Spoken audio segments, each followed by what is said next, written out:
Hello everyone, am I audible? कैसे हो आप लोग?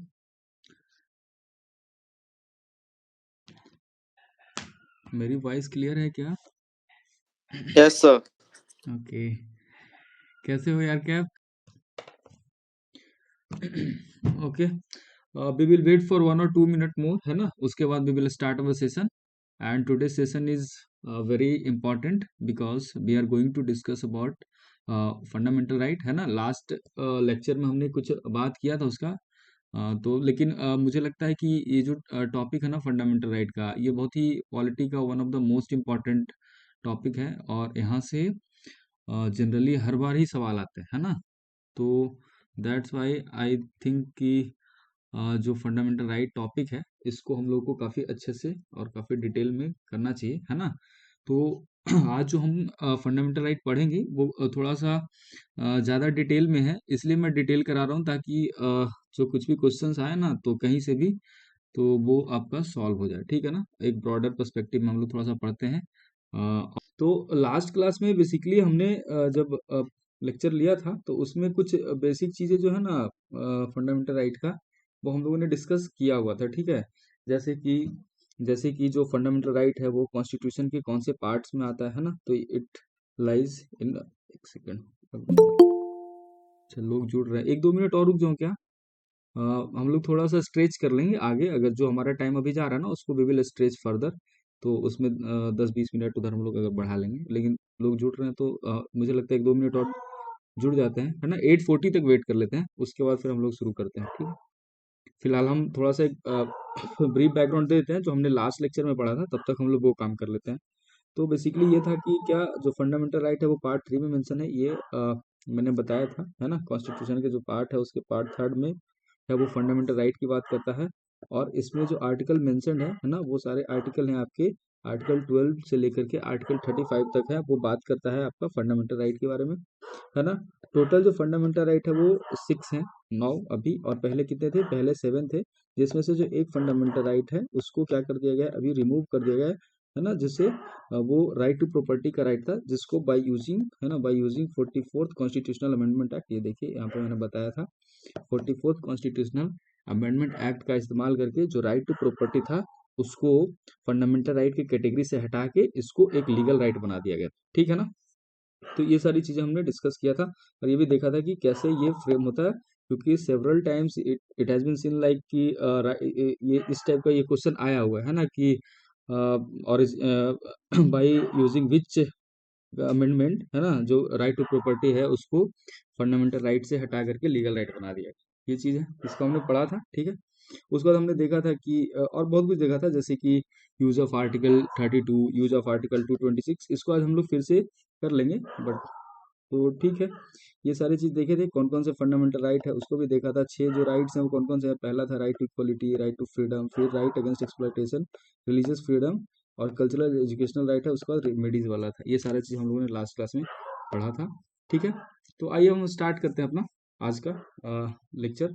तो बेसिकली मैंने बताया था लास्ट लेक्चर में कि जो फंडामेंटल राइट्स हैं, एज एज नेम सजेस्ट, जो फंडामेंटल राइट है they are so fundamental in nature कि किसी भी आदमी को, अगर उसका एक, हम चाहेंगे कि उसका एक ऑलराउंड डेवलपमेंट हो, है ना? अगर कोई भी, हम चाहेंगे कि कोई आदमी है वो, उसको होलिस्टिक डेवलपमेंट करना है, उसको एक ऑलराउंड ग्रोथ देना है, तो उसके लिए फंडामेंटल राइट्स है वो बहुत ज़्यादा क्रूशियल है ना?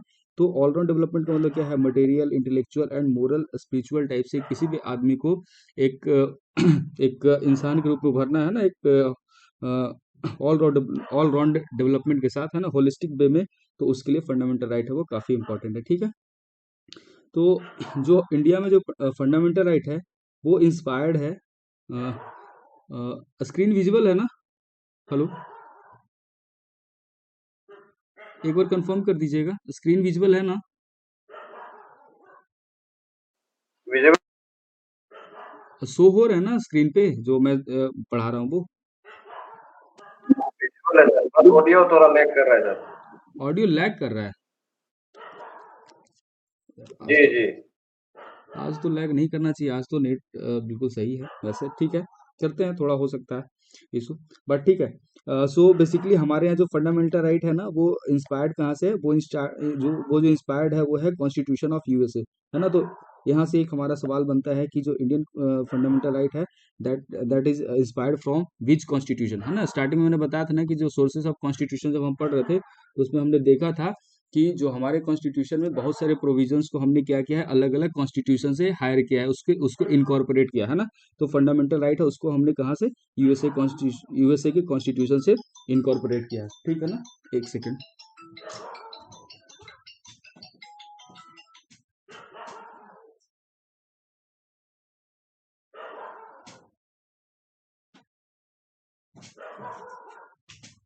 हाँ, तो इसको हमने यूएसए के कॉन्स्टिट्यूशन से इनकॉर्पोरेट किया फंडामेंटल राइट को, ठीक है ना। बेसिकली जो जो फंडामेंटल राइट है वो इतना ज़्यादा सिग्निफिकेंट है कि इससे मैग्ना कार्टा ऑफ, है ना, इसको डिस्क्राइब क्या किया जाता है, it is described as Magna Carta of India, ठीक है ना।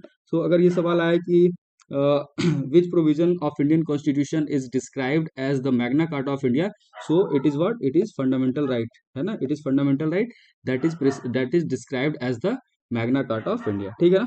अब हम लोग देखते हैं कुछ इंपॉर्टेंट फीचर्स, हमारे जो फंडामेंटल राइट है ना, उसके क्या क्या इंपॉर्टेंट फीचर्स हैं। तो सबसे पहला फीचर ये है कि जो हमारा फंडामेंटल राइट है वो क्या है, अमेंडेबल है ना। अमेंडेबल का मतलब क्या हुआ कि जो फंडामेंटल राइट है उसको अमेंड हम कर सकते हैं, ठीक है ना। ये ऐसा नहीं है कि एक बार एक ही सैक्रोसेंट है, मतलब ऐसा नहीं है कि एक जो हमें स्टार्टिंग से ही दिया गया है वही रहेगा, इसको हम क्या कर सकते हैं, अमेंड कर सकते हैं, है ना। तो ये है, लेकिन अमेंडमेंट कब तक, किस हद तक हम करेंगे, है ना। तो हम अमेंडमेंट तो कर सकते हैं, लेकिन it must not violate the basic structure of the constitution, है ना। It must not violate the basic structure of the constitution, ठीक है ना। तो इस तरीके से हम इसको कर सकते हैं, लेकिन अब हम कॉन्स्टिट्यूशन को फंडामेंटल राइट को अमेंड करना है, इसका मतलब क्या, हम कॉन्स्टिट्यूशन को अमेंड कर रहे हैं। तो इसके लिए कौन सा आर्टिकल का इस्तेमाल करना होगा, which article suggest about the amendment of the constitution, तो सो इट इज आर्टिकल 368, है ना। आर्टिकल 368 है, 368 है, जो हमें ये राइट ये हमें प्रोविजन प्रोवाइड करता है कि we can amend our constitution, ठीक है। और फंडामेंटल राइट तो वेरी पार्ट ऑफ कॉन्स्टिट्यूशन, तो इसको हम अमेंड करेंगे बाय अप्लाइंग आर्टिकल 368, ठीक है ना। दूसरा है ये कि जो फंडामेंटल राइट्स हैं वो क्या है, क्वालिफाइड नेचर के, है ना। क्वालिफाइड नेचर कहने का मतलब क्या हुआ कि दे आर नॉट एब्सोल्यूट, है ना। ये एब्सोल्यूट नहीं है, मतलब कि ऐसा नहीं है कि जो आपको राइट दिए गए हैं तो आप इसका किसी भी हद पे जाके इसको आप यूज करोगे, ऐसा नहीं है कि इस पे कोई रिस्ट्रिक्शन नहीं है ना। There are reasonable restrictions on that, है ना। क्या है, इस पे रीजनेबल रिस्ट्रिक्शन है। जैसे कि अभी आप देख रहे होगे, अभी एक कंट्रोवर्सी बहुत ज्यादा चल रहा है ना। अभी एक बहुत ज्यादा कंट्रोवर्सी चल रहा है, एक India got India got latent, है ना। इंडिया गॉट लेटेंट करके एक टीवी शो चलता था, है कि नहीं। इंडिया गॉट लेटेंट करके एक टीवी शो चलता था। इसमें ये क्या बेसिकली बोलते थे कि दे आर डूइंग कॉमेडी, है ना, but in the name of comedy they use vulgar language, sexual remark, है ना, और भी बहुत सारी जो अश्लील चीजें हैं वो सब वहां पे बात कर रहे थे। तो क्या लगता है आपको, are they using are they using their fundamental rights, है ना, दैट इज, है ना, freedom freedom of speech and expression, है ना। इंडियन कॉन्स्टिट्यूशन में अभी हम लोग पढ़ेंगे आर्टिकल 19(1)(a). आर्टिकल 19(1)(a) है ना, जो बात करता है freedom of speech and expression का, है ना। तो जो इंडिया गॉट लेटेंट में जो इसके जो कंटेस्टेंट थे, जो कॉमेडियंस अपने आप को कहते थे, है ना, they are they are using vulgar language और भी बहुत सारा डार्क कॉमेडी, है ना।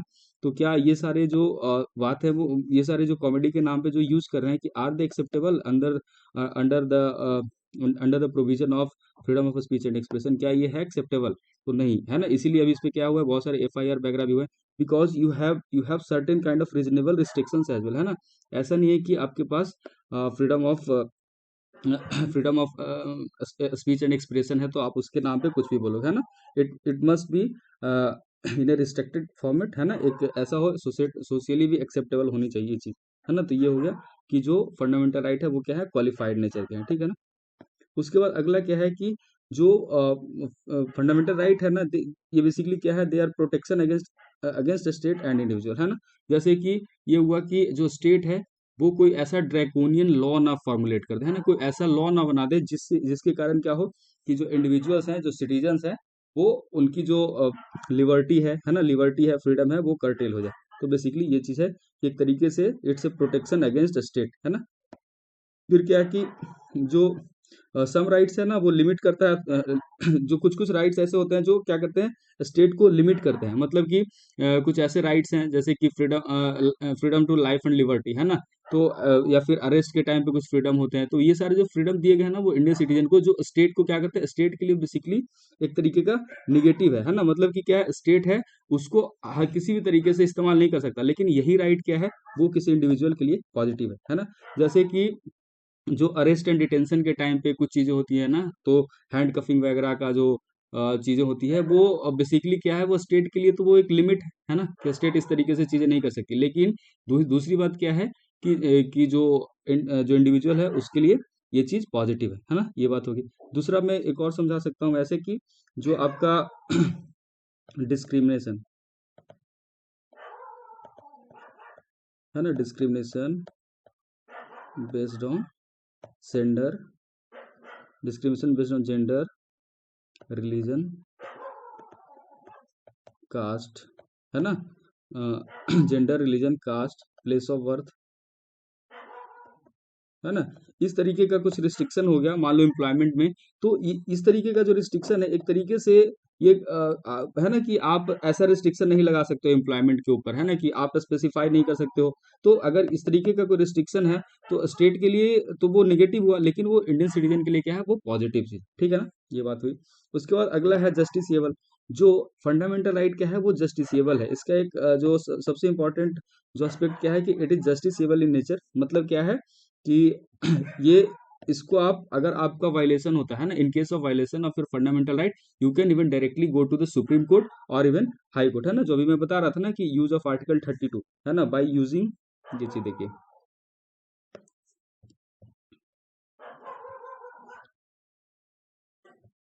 ये चीज, हाँ, ये मैंने पिछले क्लास में दो आर्टिकल डिस्कस किए थे, जिसमें मैंने आर्टिकल 32 का बात किया था, जिसमें मैं ये कहा था कि इन केस ऑफ वायलेशन, है ना, in case of violation of your fundamental right, है ना, one can directly go to the Supreme Court, है ना, बाय यूजिंग आर्टिकल 32।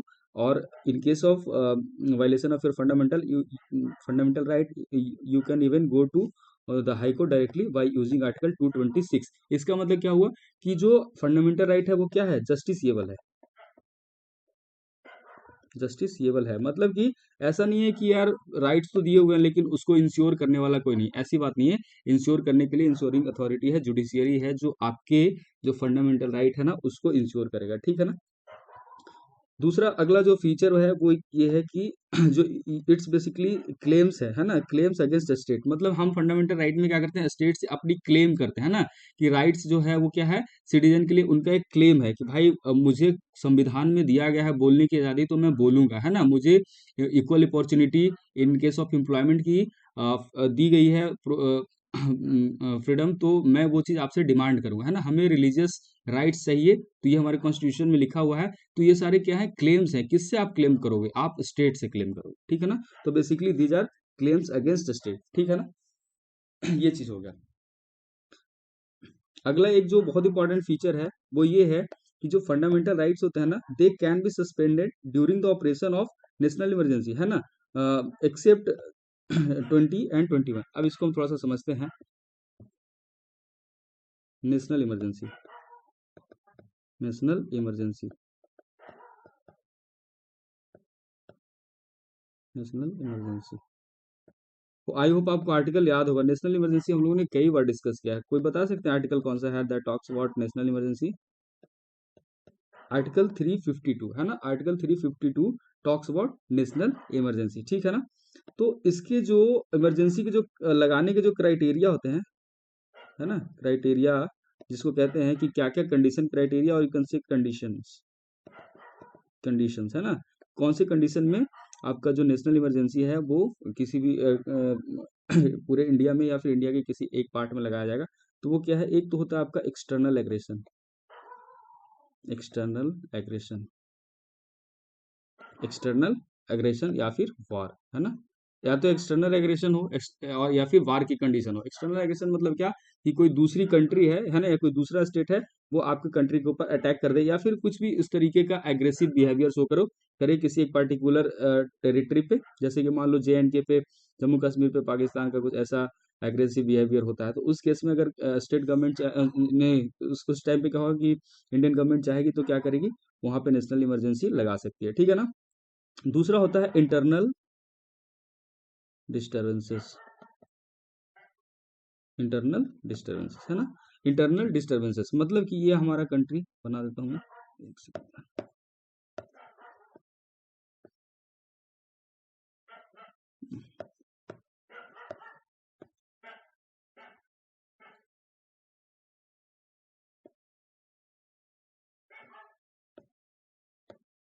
देख लेना यार, मैं अब थोड़ा सा पतला हो गया इधर, बट ठीक है, रफ रफ के टाइप पे समझ लेना आप, ठीक है। अगर मान लो कि ये ये तो पूरा कंट्री का हिस्सा हो गया है ना, ये जो आपकी बाउंड्री हो गए, ये सारे कंट्री के बाउंड्री हो गए है ना, ये सारे कंट्री के बाउंड्री हो गए है ना। इसके बाद अगर ये बाहर से कोई चीज हमारे कंट्री पे आता है ना, इस तरीके से बाहर से कहीं से भी कोई एग्रेशन आता है, तो इसको हम क्या कहेंगे, इसको हम रखेंगे एक्सटर्नल एग्रेशन की कैटेगरी है ना। इसको हम कहेंगे कि यह क्या है, एक्सटर्नल एग्रेशन। जैसे इधर से अगर आए तो या तो पाकिस्तान हो गया, अफगानिस्तान हो गया है ना, ऊपर में अगर आपको मान लो चाइना से कुछ है, तो इस तरीके से अगर आपको कोई एग्रेसिव बिहेवियर शो करता है तो हम कहेंगे कि एक्सटर्नल एग्रेशन है या वार की कंडीशन है, ठीक है ना। लेकिन तब अगर कोई ऐसी कंडीशन हो जिसमें क्या हो, इंटरनली डिस्टर्बेंस क्रिएट हो जाए है ना, स्टेट के अंदर ही कुछ ऐसा डिस्टर्बेंस क्रिएट हो जाए, जैसे कि मान लो आपकी कोई रिलीजियस रिलीजियस राइट्स हो गया, या फिर कोई बहुत बड़े स्तर पे कोई इस तरीके का डिस्टर्बेंस क्रिएट हो गया, तो उसको क्या कहेंगे, हम इंटरनल डिस्टर्बेंस कहेंगे, ठीक है ना। तो जो जो जब नेशनल इमरजेंसी लगता है तो उस केस में क्या होते हैं कि सारे जो फंडामेंटल राइट्स होते हैं वो सस्पेंड हो जाते हैं, ठीक है ना। लेकिन उसमें दो जो फंडामेंटल राइट होते हैं वो सस्पेंड नहीं होते हैं, उसका नाम क्या है, आर्टिकल 20 एंड 21 है ना। These are the two fundamental rights mentioned under article 20 and 21 that are not suspended during the implementation of national emergency. तो ये बहुत इंपॉर्टेंट फैक्ट है, आपको दोनों आर्टिकल का नाम ध्यान रखना है, आर्टिकल 20 और आर्टिकल 21। ये चीज आपने समझ लिया कि जो दो आर्टिकल्स हैं है ना, वो नेशनल इमरजेंसी के टाइम पे सस्पेंड नहीं होते हैं। वो आर्टिकल कौन कौन से हैं, वो आर्टिकल आपके 20 है एंड 21 है, ठीक है ना। इस बात को आप ध्यान में रखिएगा, ठीक है।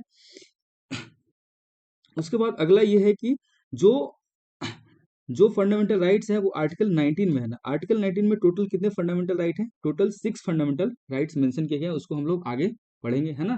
आर्टिकल 19 में कितने, टोटल 6 फंडामेंटल राइट मेंशन किए गए हैं। जब नेशनल इमरजेंसी लगाया जाता है तो उसको ऑटोमेटिकली क्या किया जाता है, वो अपने आप ही सस्पेंड हो जाता है ना। जो भी चीज आर्टिकल 19 के आर्टिकल 19 में मेंशन है ना, आर्टिकल 19 में है ना टोटल 6 फंडामेंटल राइट्स मेंशन किए गए हैं। अगर नेशनल इमरजेंसी लगाई जाती है तो वो 6 के 6 जो फंडामेंटल राइट है वो क्या होते हैं, वो ऑटोमेटिकली सस्पेंड हो जाते हैं है ना। लेकिन उसके लिए भी एक क्राइटेरिया है ना, ऑटोमेटिक सस्पेंशन के लिए क्या है, उसके लिए ये बात है कि जो इमरजेंसी लगाई गई हो वो किस पे होना चाहिए, एक्सटर्नल एग्रेशन के ऊपर बेसिस पे होना चाहिए है ना। So in case of external aggression है ना, in case of external aggression क्या होगा, आर्टिकल आर्टिकल 19 है ना, आर्टिकल 19 और fundamental rights mentioned under article 19, in case of this fundamental rights mentioned under article 19 है ना, गेट ऑटोमेटिकली सस्पेंडेड। ये बहुत इंपॉर्टेंट चीज मैं बता रहा हूँ, आप इसको ध्यान रखिएगा है ना। अगर सवाल ऐसे पूछा जाता है, पहली बात तो ये कि जो कौन कौन से दो वैसे आर्टिकल हैं जो जो क्या है जो है वो सस्पेंड नहीं होते हैं, वो कौन कौन से, आर्टिकल 20 एंड 21 ये सस्पेंड नहीं होते हैं। और दूसरा क्या है कि जो आर्टिकल 19 में 6 फंडामेंटल राइट्स मेंशन किए गए हैं वो ऑटोमेटिकली सस्पेंड हो जाते हैं, लेकिन वो सस्पेंड तब होंगे जब नेशनल इमरजेंसी कब लगाई गई हो, that is based on external aggression और वॉर, ठीक है ना। ये चीज आप ध्यान रखिएगा, ठीक है ना। अगर इंटरनल और आर्म्ड रिवेलियन है ना, इंटरनल इमरजेंसी के बेसिस पे, मतलब इंटरनल डिस्टर्बेंसेस की बेसिस पे या आर्म्ड रिवेलियन के बेसिस पे अगर नेशनल इमरजेंसी लगाई गई है, तो उस केस में जो फंडामेंटल राइट 19 में ऑटोमेटिकली सस्पेंड हो रहा था वो नहीं होगा, ठीक है ना। इस चीज को आप ध्यान रखिएगा। ठीक है, तो यहाँ तक थोड़ा इंपॉर्टेंट चीज था जो मैंने आपके साथ डिस्कस किया। अब हम लोग आगे देखते हैं। तो टोटल 6 तरह के फंडामेंटल राइट होगा, मैंने जो पहले बताया वो कौन कौन से है उसको देख लेते हैं। ठीक है, तो सबसे पहले फिर से ये रिपीट कर रहे हैं। पहला क्या हो गया, right to equality, first one is right to equality, है ना, जो आर्टिकल 14 से 18 तक है। दूसरा क्या है, दूसरा आपका है राइट टू फ्रीडम, जो 19 से 22 तक है। तीसरा है राइट अगेंस्ट एक्सप्लॉइटेशन, शोषण के विरुद्ध अधिकार जिसे कहते हैं, है ना, 23 और 24। चौथा है वो है right to freedom of religion, है ना, मतलब जो धार्मिक स्वतंत्रता के लिए जो आज़ादी दी गई है, जो आपका 25 से 28 तक है। और पांचवा क्या है, कल्चरल एंड एजुकेशनल राइट, है ना, आपका जो सांस्कृतिक और शिक्षा के लिए जो राइट्स दिए गए हैं, वो चीज़ आपको मेंशन किया गया आर्टिकल 29 एंड 30 में। और उसके बाद जो आपका उसके बाद जो आपका ये सिक्स्थ है, sixth one is this right to constitutional remedies, ये आपका सिक्स्थ है। ठीक है ना, लेकिन आपको एक और दिख रहा होगा यहाँ पे, ये दिख रहा होगा राइट टू प्रॉपर्टी। तो राइट टू प्रॉपर्टी था, मैंने अभी आपको बताया कि राइट टू प्रॉपर्टी ओरिजिनली, है ना, राइट टू प्रॉपर्टी को ओरिजिनली क्या था, ये फंडामेंटल राइट था, शुरू में था, लेकिन बाद में क्या किया गया, इसको 44th कॉन्स्टिट्यूशनल अमेंडमेंट एक्ट का इस्तेमाल करके इसको क्या किया गया, फंडामेंटल राइट की कैटेगरी से हटाया गया, मतलब हटा दिया गया, मतलब इसको डिलीट कर दिया गया, है ना। तो अभी ये फंडामेंटल राइट नहीं है, right now it is a legal right, legal right, है ना।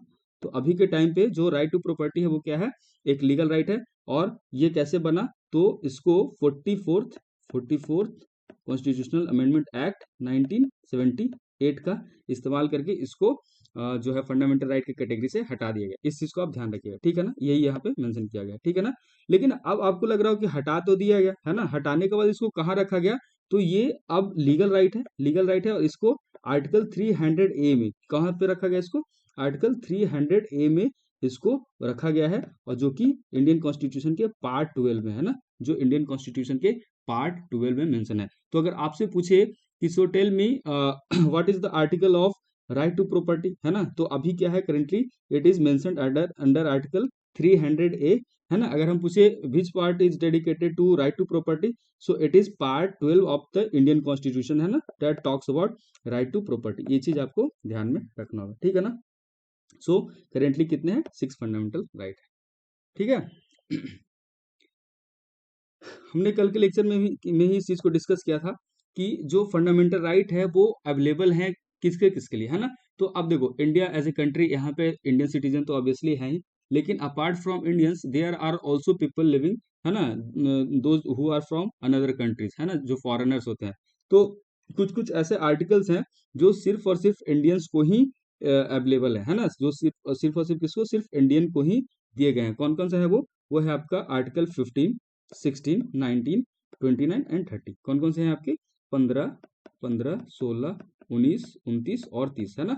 15, 16, 19, 29 and 30, these are the only articles, these are the articles which are only available to the citizen of India, है ना। ये सब नॉट फॉरेनर, है ना, ये फॉरेनर्स को नहीं दिए गए, सिर्फ और सिर्फ इंडियंस के लिए ये जो आर्टिकल्स हैं, इसके जो आर्टिकल्स के बेनिफिट्स है वो सिर्फ और सिर्फ इंडियन को मिलेगा, ठीक है ना। लेकिन अब है कि इंडियन को मिलेगा, बाकी कौन कौन से आर्टिकल हैं जो दोनों लोगों के लिए, है ना। तो दोनों लोगों के लिए कौन कौन से हैं, तो जो फॉरेनर्स को भी मिलेगा, सिटीजन्स को मिलेगा, है ना, फॉरेनर्स को भी मिलेगा और इंडियन सिटीजन को भी मिलेगा, वो आर्टिकल 14 है, 20 और बाकी 28 तक, है ना, 21, 22, 23, 24, 25, ये सारे आर्टिकल्स आएंगे, मतलब except from this this 5 articles, है ना। बाकी जो आर्टिकल्स हैं that are available for both Indian and foreigner, ठीक है ना। लेकिन इसमें कंडीशन ये है कि एनिमी एलियन के लिए ये एक्सेप्ट ये अवेलेबल नहीं होगा, है ना। अब एनिमी एलियन क्या होता है, enemy alien,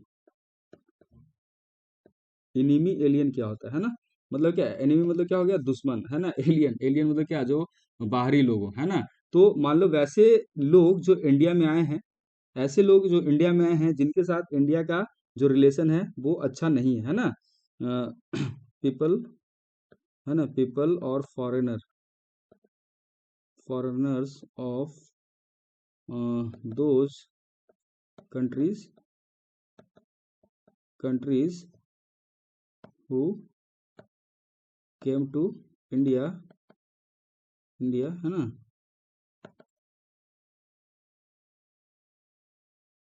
having bad bad relation with India, है ना, बैड रिलेशन विथ इंडिया, मतलब ऐसे कंट्री के लोग जो इंडिया के साथ कैसा उनका रिलेशनशिप अच्छा नहीं है, जैसे जैसे में क्या होगा, फॉर एग्जांपल इंडिया के साथ कौन सा, पाकिस्तान, हाँ, इंडिया का के साथ जो पाकिस्तान का रिलेशन है वो कैसा है, वो स्मूथ रिलेशन नहीं है ना, वो बैड रिलेशनशिप के कैटेगरी में आएगा, वो रिलेशनशिप आपस में स्मूथ नहीं है, इसलिए जो पाकिस्तानी अगर इंडिया में कोई आएंगे, so they will be consider as enemy alien, and for enemy alien those fundamental rights are not available, ठीक है ना, ये चीज समझ में आ गया होगा आपको। अब हम आगे देखते हैं, थोड़ा स्टेट का डिफिनेशन देखते हैं ना, क्योंकि हमने आपको बताया कि आर्टिकल 12 से लेकर के आर्टिकल 35 तक है, वो बात करता है फंडामेंटल राइट का, है ना, तो आर्टिकल 12 क्या है उसको पहले समझ लीजिए। तो बेसिकली जो आर्टिकल 12 है वो बात करता है आपका स्टेट के डिफिनेशन के बारे में, है ना, इट डिफाइंस स्टेट, स्टेट कहेंगे किसको, तो बेसिकली जो स्टेट, स्टेट का मतलब क्या हुआ, गवर्नमेंट, है ना, गवर्नमेंट और पार्लियामेंट, है ना, गवर्नमेंट एंड पार्लियामेंट, गवर्नमेंट का मतलब क्या होता है, गवर्नमेंट मतलब क्या हुआ आपका एग्जीक्यूटिव, है ना, कार्यपालिका जिसको कहते हैं एग्जीक्यूटिव, एंड पार्लियामेंट, पार्लियामेंट का मतलब क्या हो गया आपका लेजिस्लेचर, लेजिस्लेचर, है ना, जिसको हम लोग क्या कहते हैं, विधायिका, विधायिका, है ना, तो गवर्नमेंट मतलब आपका एग्जीक्यूटिव और पार्लियामेंट मतलब क्या हो गया, विधायिका। तो स्टेट को हम जब डिफाइन करेंगे तो ये स्टेट के डिफिनेशन में कौन कौन सी चीजों को इंक्लूड करा जाएगा, तो उसमें आपका गवर्नमेंट और पार्लियामेंट इसको इंक्लूड करेंगे, है ना। अब गवर्नमेंट में कौन, तो गवर्नमेंट मशीनरी सारी हो गई, उसके साथ साथ क्या हो गया, गवर्नमेंट में आपका जितने भी गवर्नमेंट मशीनरीज होते हैं, है ना, जितने भी एडमिनिस्ट्रेटिव ब्यूरोक्रेट्स हो गया वो सारे लोग हैं, प्रेसिडेंट हो गया, president also part of government, है ना, एग्जीक्यूटिव के पार्ट है। उसी तरीके से पार्लियामेंट की जब हम बात करेंगे तो इसमें एमपीज आ जाएंगे, है ना, मेंबर ऑफ पार्लियामेंट, ये सारे हैं वो स्टेट के डेफिनेशन में आएंगे, ठीक है ना। उसी तरीके से जो फिर स्टेट गवर्नमेंट की हम बात करेंगे तो उसमें भी जो स्टेट में जो आपका एग्जीक्यूटिव का सेक्शन होता है वो हो गया, जैसे गवर्नर हो गया, है ना, स्टेट के जो ऑफिसर्स होते हैं, ब्यूरोक्रेट्स होते हैं वो हो गए, और लेजिस्लेचर ऑफ स्टेट मतलब क्या हो गया, एमएलए, है ना, एमएलए वगैरह हो गए, ये सारे जो हैं ये सब इस कैटेगरी में आएंगे, ये सब डिफिनेशन के, डिफिनेशन ऑफ स्टेट के कैटेगरी में आएंगे। जब उसके अलावा क्या है, उसके अलावा आपका है ऑल लोकल अथॉरिटीज, है ना, जितने भी लोकल बॉडीज होंगे जैसे कि म्यूनसिपलिटी हो गया, पंचायत हो गया, डिस्ट्रिक्ट बोर्ड हो गया, है ना, ये सारे स्टेट के डिफिनेशन में ही आएंगे, है ना। उसके बाद जब उसके बाद जो और भी statutory body, non statutory body जैसे कि एलआईसी, ओएनजीसी, है ना, डीआरडीओ, इस तरीके का जितना भी संस्था है, स्टैट्यूटरी बॉडी हो, नॉन स्टैट्यूटरी बॉडी हो, सारे के सारे हैं वो स्टेट में ही आएंगे, है ना। तो जो आर्टिकल 12 है वो किस चीज की बात करता है, वो डिफाइन करता है स्टेट को और बताता है कि हम स्टेट अगर हम कहते हैं तो उससे हमारा मतलब क्या है। जब हम स्टेट कहते हैं तो हमारा मतलब गवर्नमेंट से है, गवर्नमेंट मतलब क्या, एग्जीक्यूटिव से है, प्रेसिडेंट से है ना, फिर ब्यूरोक्रेट से है, पार्लियामेंटेरियन से है, एमपी से है, स्टेट के, स्टेट में अगर हम जाएंगे तो स्टेट के जो एमएलए हैं उनसे हैं, गवर्नर से हैं, और फिर लोकल लेवल पे अगर जाएंगे तो क्या, जो लोकल बॉडीज हैं जैसे कि म्यूनसिपैलिटी हो गया, पंचायत के मेंबर हो गए, ये सारे के सारे हैं वो किस में आते हैं, स्टेट के डेफिनेशन में आते हैं, ठीक है ना। इस चीज को आप ध्यान में रखिएगा, मैंने यहाँ पे बता दिया। उसके बाद आर्टिकल 13, ये तो 12 हो गया। दूसरा क्या है, आर्टिकल 13, आप समझते हैं कि आर्टिकल 13 है वो किस चीज के बारे में बात करता है, तो आर्टिकल 30 है वो कहता है ना कि वैसे लॉज, है ना, वैसे लॉ, हाँ, वैसे लॉज जो क्या है, इनकंसिस्टेंट है ना, those law which are inconsistent और in derogation with any fundamental right, है ना, इसका मतलब क्या हुआ, जैसे कि अगर पार्लियामेंट है, जैसे कि ये चीज देख लीजिए, मैं बताता हूँ यहाँ पे आर्टिकल 30, है ना, आर्टिकल 12, आर्टिकल 12 तो हो गया आपका डेफिनेशन ऑफ स्टेट, डेफिनेशन, है ना, ऑफ स्टेट, आपने इसको समझ भी लिया। स्टेट्स हम बोलेंगे तो क्या हो गया आपका, गवर्नमेंट हो गया और पार्लियामेंट हो गया, है ना, पार्लियामेंट हो गया। कब, ये जब हम नेशन पे बात करेंगे, है ना, यहाँ पे बाकी स्टेट की हम बात करेंगे तो स्टेट जैसे इसमें आपके एमपीज आ गए, है ना, और यहाँ अगर हम बात करेंगे स्टेट में तो एमएलएज वगैरह आ जाएंगे, है ना, ये तो आप समझ ही गए। उसके बाद अगला जो आर्टिकल है वो है आर्टिकल 13, आर्टिकल 13, है ना, ये कहता है कि any any laws which are inconsistent with और इन डेरोगेशन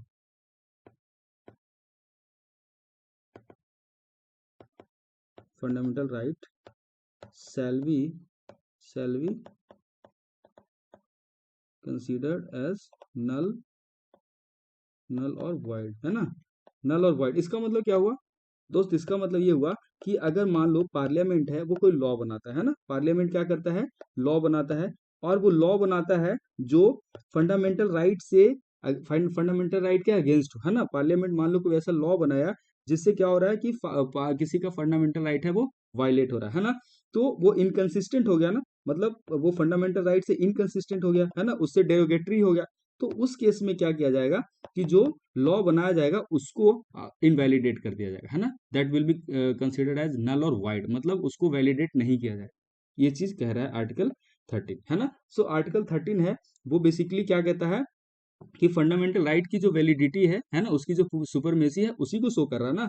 तो बेसिकली क्या कर रहा है, जुडिशियल रिव्यू की बात कर रहा है ना, कि अगर पार्लियामेंट कोई ऐसा कानून बना दिया जो फंडामेंटल राइट के अगेंस्ट हो, है ना, तो उस पर क्या कर सकती है, जो जुडिशियरी है उस पर अपना जुडिशियल रिव्यू डाल सकती है, और वो जो लॉ है उसको क्या कर सकती है, रिवर्ट करेगी, उसको डिस्कार्ड कर देगी, है ना, उस लॉ को डिस्कार्ड कर देगी। ठीक है ना, ये बात हो गई। तो इतना ही जानना है आर्टिकल 13 में, ठीक है। और ये जो कॉन्सेप्ट है बेसिक, जो केशवानंद भारती वाला केस है ना, यहाँ से ही बेसिक स्ट्रक्चर का कॉन्सेप्ट आया था, यहाँ से आया था आपका basic structure, basic structure, basic structure का कॉन्सेप्ट जिसको मैंने बताया हुआ था, बेसिक स्ट्रक्चर बताया भी था किसको कहेंगे, ठीक है ना। ये सारी चीजें हम लेक्चर में करा चुके हैं। और केशवानंद भारती से केस अभी एग्जाम में सवाल भी आया था ना, मैं कल जो क्वेश्चन दिया था आपको, देखे होंगे आप, उसमें उसमें केशवानंद भारती से सवाल था और पूछा हुआ था कि उसका ईयर कौन सा है, केशवानंद भारती का कौन सा ईयर है ना। तो हो सकता है सवाल ये पूछ दे कि basic structure is related to which case, है ना, या फिर which case led to the concept of basic structure. तो ये चीज आप ध्यान रखिएगा, ये सब मिलता जुलता कॉन्सेप्ट है, ठीक है ना। ठीक है, तो ये बेसिकली आपका 6 फंडामेंटल राइट है। उसमें आपका पहला हो गया राइट टू इक्वालिटी, दूसरा राइट टू फ्रीडम हो गया, तीसरा आपका राइट अगेंस्ट एक्सप्लॉइटेशन हो गया, चौथा क्या हो गया आपका right to freedom of religion हो गया, पांचवा आपका कल्चरल एंड एजुकेशनल राइट हो गया, और छठवा आपका हो गया राइट टू कॉन्स्टिट्यूशनल रेमेडीज। ठीक है, ये चीज हो गया। अब हम लोग एक एक करके आगे राइट देखते हैं ना। हम लोगों ने 12 देख लिया, 13 देख लिया, 14 को देखते हैं, ठीक है। तो बेसिकली जो 14 है वो बात करता है equality before law and equal protection of law. ये आप जब प्रीवियस लेक्चर देखोगे तो उसमें देखना मैंने एक्सप्लेन किया हुआ है दोनों को, इक्वलिटी बिफोर लॉ क्या होता है और इक्वल प्रोटेक्शन ऑफ लॉ क्या होता है, दोनों को एग्जांपल देके समझाया था, है ना। फिर भी हम लोग यहाँ पे ब्रीफ में देख लेते हैं। तो इक्वलिटी बिफोर लॉ है बेसिकली क्या है, ये ब्रिटिश ऑरिजिन है ना, ब्रिटिश का कॉन्सेप्ट है, ब्रिटेन का कॉन्सेप्ट है, और इसको हमने बताया था कि क्या है, ये एक निगेटिव कैनोटेशन को शो करता है ना। ये कैसे निगेटिव फॉर्म है, कैसे एक निगेटिव कैनोटेशन को शो करता है, तो बेसिकली ये है कि जो इक्वालिटी बिफोर लॉ है उसमें ये बात करी जाती है कि इसमें कोई भी स्पेशल प्रिविलेज किसी को नहीं दिया जाएगा, है ना, चाहे वो इंसान कोई भी हो, किसी के लिए कोई स्पेशल प्रिविलेज नहीं हो, है ना। Every one will be treated as as equal, है ना। सो नो, इसमें यह है कि no person is above the law, ये कहता है equality of law. Equality before law कहता है क्या, कि कोई भी आदमी है वो लॉ से बढ़ के नहीं है, चाहे वो आदमी कोई भी हो, है ना, कोई प्रिविलेजेस किसी को कुछ नहीं मिलता है, ठीक है।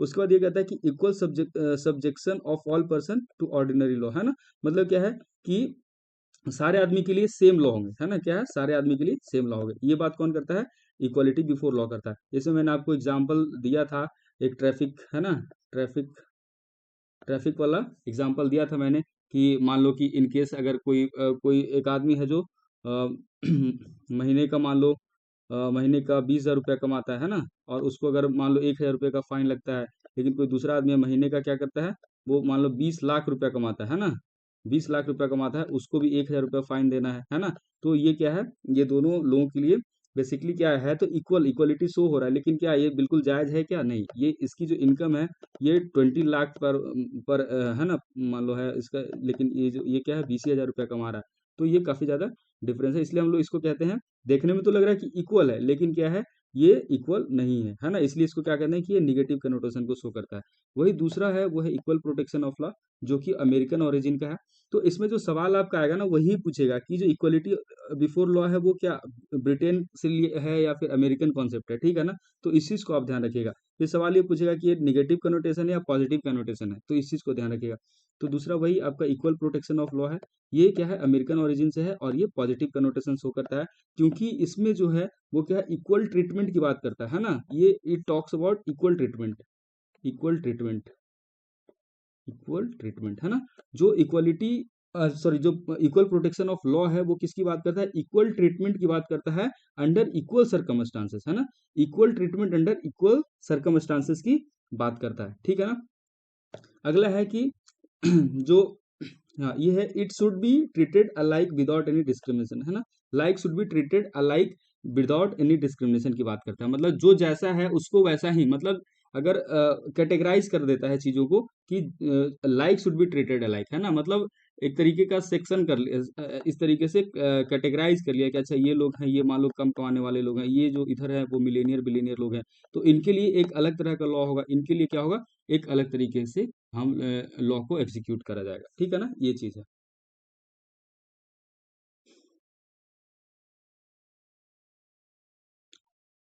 ठीक है, अब देखिए कुछ आर्टिकल 14 से रिलेटेड कुछ और भी इंपॉर्टेंट चीज है ना, उसके बारे में हम लोग थोड़ा सा देखते हैं।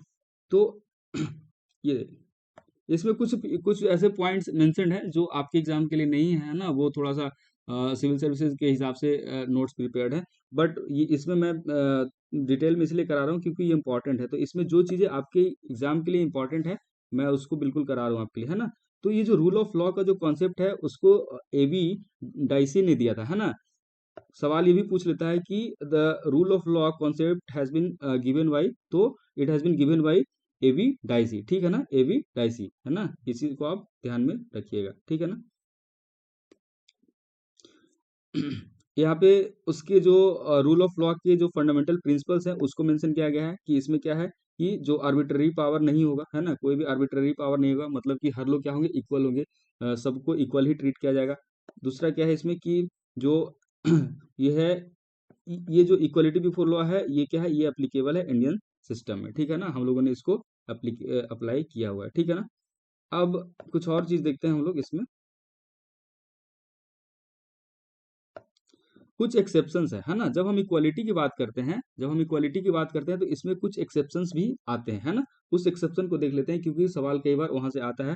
तो आप जो यहाँ पे जो आर्टिकल मेंशन है ना आप उसको ध्यान दीजिएगा, ठीक है। तो सबसे पहला जो आर्टिकल है वो है आर्टिकल 361, ठीक है ना। तो 361 है वो बेसिकली बताता है क्या, प्रेसिडेंट और गवर्नर, है ना, प्रेसिडेंट और गवर्नर है उनको क्या दिया जाता है, कुछ इम्यूनिटीज दिए जाते हैं, मतलब उनको कुछ छूट देता है। तो प्रेसिडेंट कौन हो गया, प्रेसिडेंट आपका हो गया हेड ऑफ द स्टेट, है ना, president is head of the state, head of the state, है ना। वही जो गवर्नर है, हेड ऑफ द स्टेट मतलब क्या, इंडिया का हेड कंट्री बेसिस पे, लेकिन हम किसी स्टेट में अगर बात करें तो उस स्टेट का हेड कौन होगा, तो गवर्नर होता है। तो आर्टिकल जो 361 है वो क्या करता है, इम्यूनिटीज प्रोवाइड करता है किसको, प्रेसिडेंट को और गवर्नर को, आप इस बात को ध्यान दीजिएगा, ठीक है ना।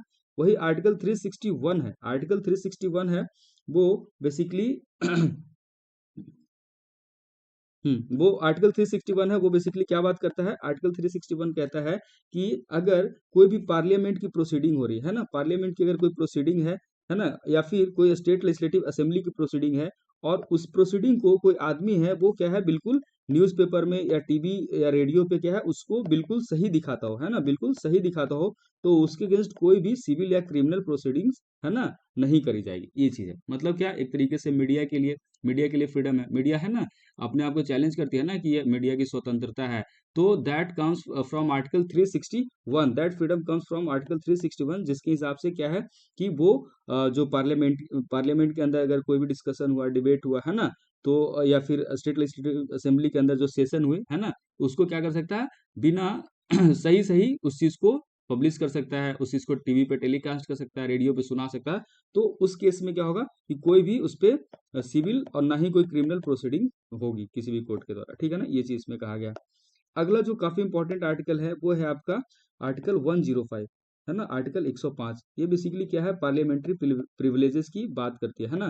तो जो पार्लियामेंट के जो मेंबर्स होते हैं, पार्लियामेंट के मेंबर कौन कौन हो गए, एमपीज हो गए, है ना, एमपीज मेंबर ऑफ पार्लियामेंट्स हो गए, ये उनको क्या करता है, कुछ प्रिविलेज दिया जाता है, जैसे कि they can not be arrested, है ना, with in the premise of parliament, इस तरीके के बहुत सारे उनको प्रिविलेज भी दिया जाता है, उन पे जब तक वो पावर में है तो उन पे कोई भी क्रिमिनल चार्जेस, बहुत सारे ऐसे प्रोविजंस है जिसमें क्रिमिनल चार्जेस नहीं लगा जाएंगे। तो ये सारे जो प्रोविजंस है उसको हम क्या कहते हैं, पार्लियामेंट्री प्रिविलेजेस के नाम से जानते हैं, और उसको कहाँ मेंशन किया गया है, उसको आर्टिकल 105 में मेंशन किया गया है। लेकिन वही जो आर्टिकल 194 है ना, आर्टिकल 194 है वो बेसिकली किसके लिए है, वो बेसिकली स्टेट लेजिस्लेटिव असेंबली के लिए, है ना, जो स्टेट लेजिस्लेटिव असेंबली होता है उसके लिए जो प्रिविलेज दिया गया है, मतलब कि इसमें इसके मेंबर कौन होंगे, इसके मेंबर होते हैं एमएलएज, है ना, मतलब मेंबर ऑफ लेजिस्लेटिव असेंबली। इसके जो मेंबर होंगे उसको जो प्रिविलेज मिलेगा वो कहाँ से आएगा, वो आर्टिकल 194 से आएगा। लेकिन जो पार्लियामेंट्स के जो मेंबर होंगे उसके जो फ्रीडम है ना, उसके जो प्रिविलेजेस है वो कहाँ से आएगा, 105 से।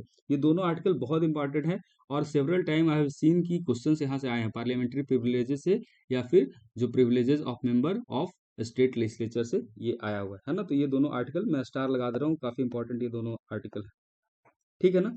तो ये इसमें जानने लायक चीज है, जो इंपॉर्टेंट था, जो मैंने आपको बता दी।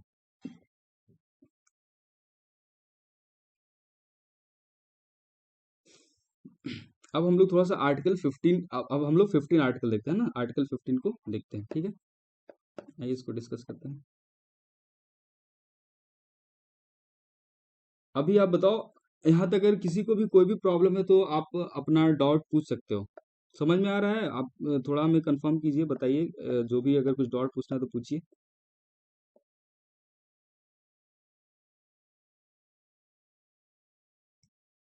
Anybody, if you have any kind of doubt, please raise your doubt.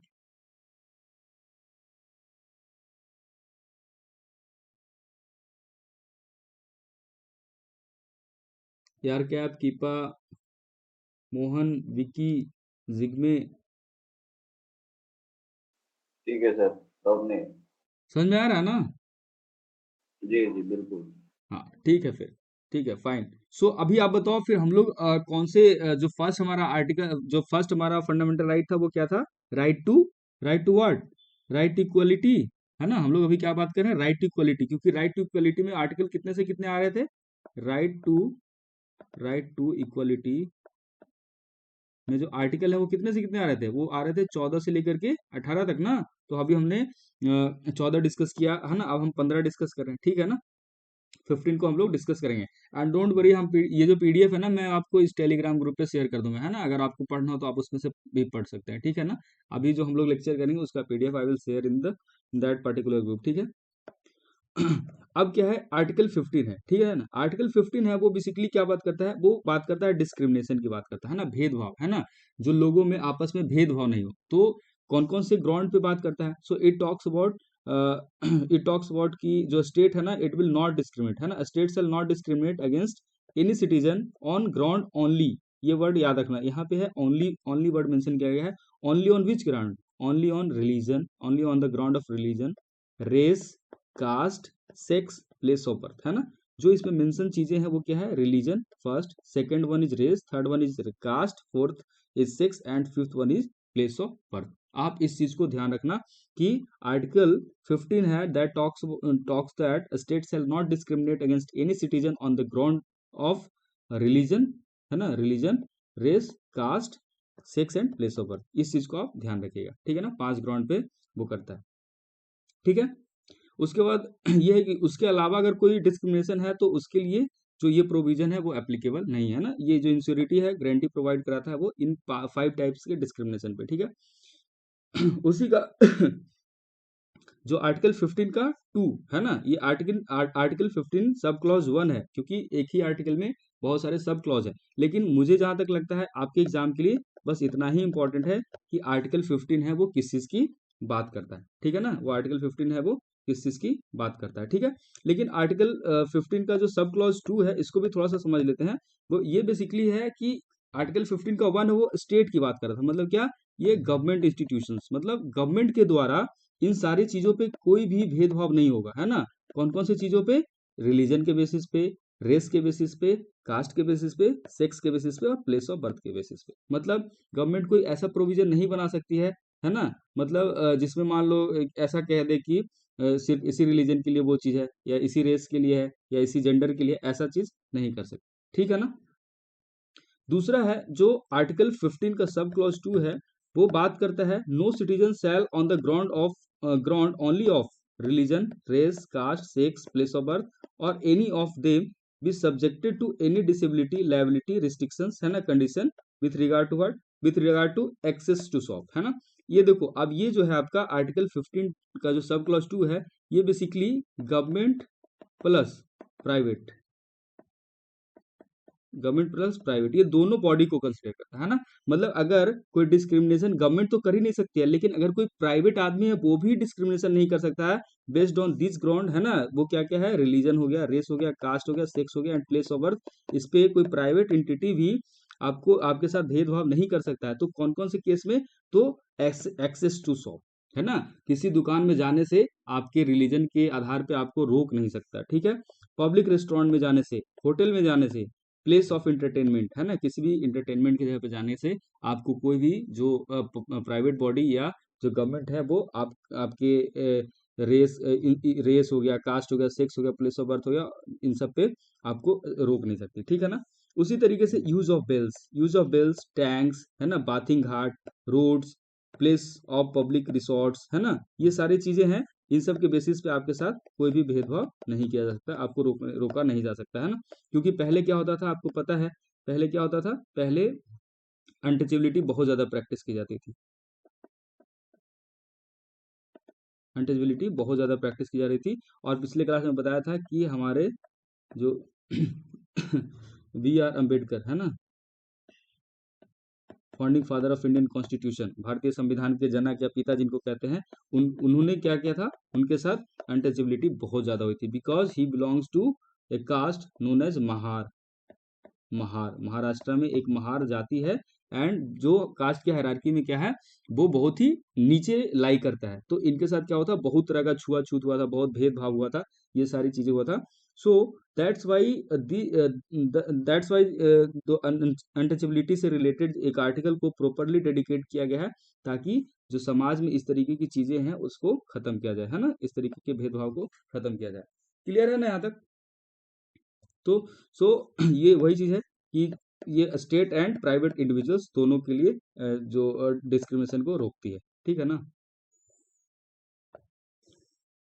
इसमें कुछ एक्सेप्शंस दिए गए हैं ना, इसमें क्या है, कुछ एक्सेप्शन दिए गए हैं, आर्टिकल 15 में कुछ एक्सेप्शन है, वो एक्सेप्शन आप समझने की कोशिश कीजिए, ठीक है। तो एक्सेप्शन क्या है, पहला है कि जो स्टेट है वो क्या है, वीमेन एंड चिल्ड्रन के लिए कुछ स्पेशल प्रोविजन बना सकती है ना, जैसे केमिस्ट्री में एक्सेप्शन होते हैं ना, उसी तरीके से लॉज में भी कुछ एक्सेप्शन है। पहला एक्सेप्शन क्या है कि अगर कोई स्टेट चाहे तो वो वीमेन और चिल्ड्रन के लिए कुछ स्पेशल प्रोविजन लॉ ला सकती है ना, गर्ल्स के लिए। जैसे अभी दिल्ली में देखा था, दिल्ली में अभी भी लॉ है ना कि जो महिलाएं होती हैं उनको बस में जो टिकट नहीं लगता, फी नहीं लगता, फ्री वो जा सकती है, मेट्रो में फ्री जा सकती है ना। तो ये सिर्फ विमेन के लिए है। तो for the upliftment of women, for the empowerment of women और for the empowerment of children, government can make such laws, है ना, government can make such provision, ये चीज आप ध्यान में रखिए। दूसरा क्या है, advancement of socially and educationally backward, है ना, एससी और एसटी के लोग हैं, वैसे लोग जो सोशली एंड एजुकेशनली क्या है, बहुत ज्यादा बैकवर्ड है, एससी और एसटी जो है ये सोशली और एजुकेशनली काफी बैकवर्ड है। तो इनके अपलिफ्टमेंट के लिए भी क्या कर सकती है जो गवर्नमेंट है, वो कुछ स्पेशल लॉज बना सकती है, जैसे कि रिजर्वेशन, है ना, रिजर्वेशन दे देना, है ना। तो ये इस तरीके का एक्सेप्शन में आएगा। आप हम ये नहीं कर सकते हैं कि अरे अभी तो आप डिस्क्रिमिनेशन की बात कर रहे थे कि कास्ट के बेसिस पे किसी को डिस्क्रिमिनेट नहीं किया जाएगा, जेंडर के बेसिस पे किसी को डिस्क्रिमिनेट नहीं किया जाएगा, फिर गवर्नमेंट ऐसा भेदभाव क्यों कर रही है भाई, महिलाओं को फ्री में क्यों बस में जाने दे रही है, ऐसा आप नहीं बोल सकते हो, because this things have been done. Why, क्योंकि आपको विमेन को एम्पावर करना है ना, आपको चिल्ड्रन को एम्पावर करना, आपको जो सोशली एंड एजुकेशनली बैकवर्ड्स हैं उनको क्या करना है, एम्पावरमेंट देना है, ये चीज होगी, ठीक है ना। ये वही चीज है उनको एम्पावरमेंट करने के लिए, ठीक है ना। जैसे कि कैसे एम्पावरमेंट किया जाता है, तो एडमिशन टू एजुकेशनल इंस्टीट्यूशन, आप देखे होंगे कि जो schedule caste and schedule tribe से जो बिलोंग करते हैं उनको स्पेशल रिजर्वेशन प्रोवाइड किया जाता है, कम मार्क्स पे भी उनको मिल जाता है, उनकी कट ऑफ भी अलग बनती है ना। या फिर आप अभी जो एंट्रेंस दे रहे हो उसमें भी सारे कैटेगरी की अलग अलग कट ऑफ आती है, यूआर की अलग कट ऑफ होती है ना, यूआर की अलग कट ऑफ होगी, ओबीसी की अलग होगी, है ना, एससी का अलग बनता है, एसटी का अलग बनता है, वीमेंस का अलग बनता है। तो इस तरीके से अलग अलग कैटेगरी में कट ऑफ रिलीज की जाती है। सो बेसिकली इसका पर्पस क्या है, इसका पर्पस ये है कि वैसे सेक्शन ऑफ सोसाइटी जो काफी लंबे समय से दबे हुए हैं ना, जो काफी लंबे समय से डिसप्रिविलेज्ड हैं, इसलिए उनको कुछ स्पेशल स्पेशल कंडीशनिंग की जाती है ना, उसको उनको कुछ स्पेशल प्रिविलेज दिया जाता है, ताकि क्या है कि वो मेन स्ट्रीम में आ सके, है ना, ये चीज हो गई, ठीक है ना। उसी तरीके से इकोनॉमिकली जो वीकर सेक्शन है ना, ईडब्ल्यूएस की जो कैटेगरी है, इकोनॉमिक वीकर सेक्शन है, उनको क्या मिलता है, उनको भी 10% का अब रिजर्वेशन प्रोवाइड किया गया है।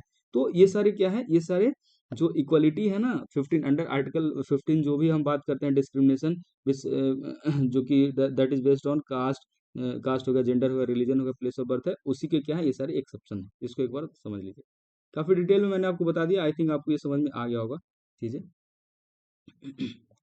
ठीक है। अब ये जो है आपका आर्टिकल, ये इसमें सब वही चीज बताया हुआ है, ठीक है ना। ये बेसिकली क्या है, ये रिजर्वेशन से रिलेटेड है, ये रिजर्वेशन से रिलेटेड है। हमारे यहाँ जो रिजर्वेशन दिया गया है ना, रिजर्वेशन का क्राइटेरिया क्या है हमारे यहाँ जो रिजर्वेशन है उसमें ओबीसी को 27% की रिजर्वेशन दी गई है ना। उसकी उसी तरीके से जो शेड्यूल कास्ट है उनको 15% का रिजर्वेशन दिया गया, और जो शेड्यूल ट्राइब है उनको 7.5% का रिजर्वेशन प्रोवाइड किया गया। ये रिजर्वेशन का अभी करेंट क्राइटेरिया है ना, जिसे इंदिरा स्वामी जजमेंट में दिया गया था, उसको हम लोग आगे देखेंगे, ठीक है।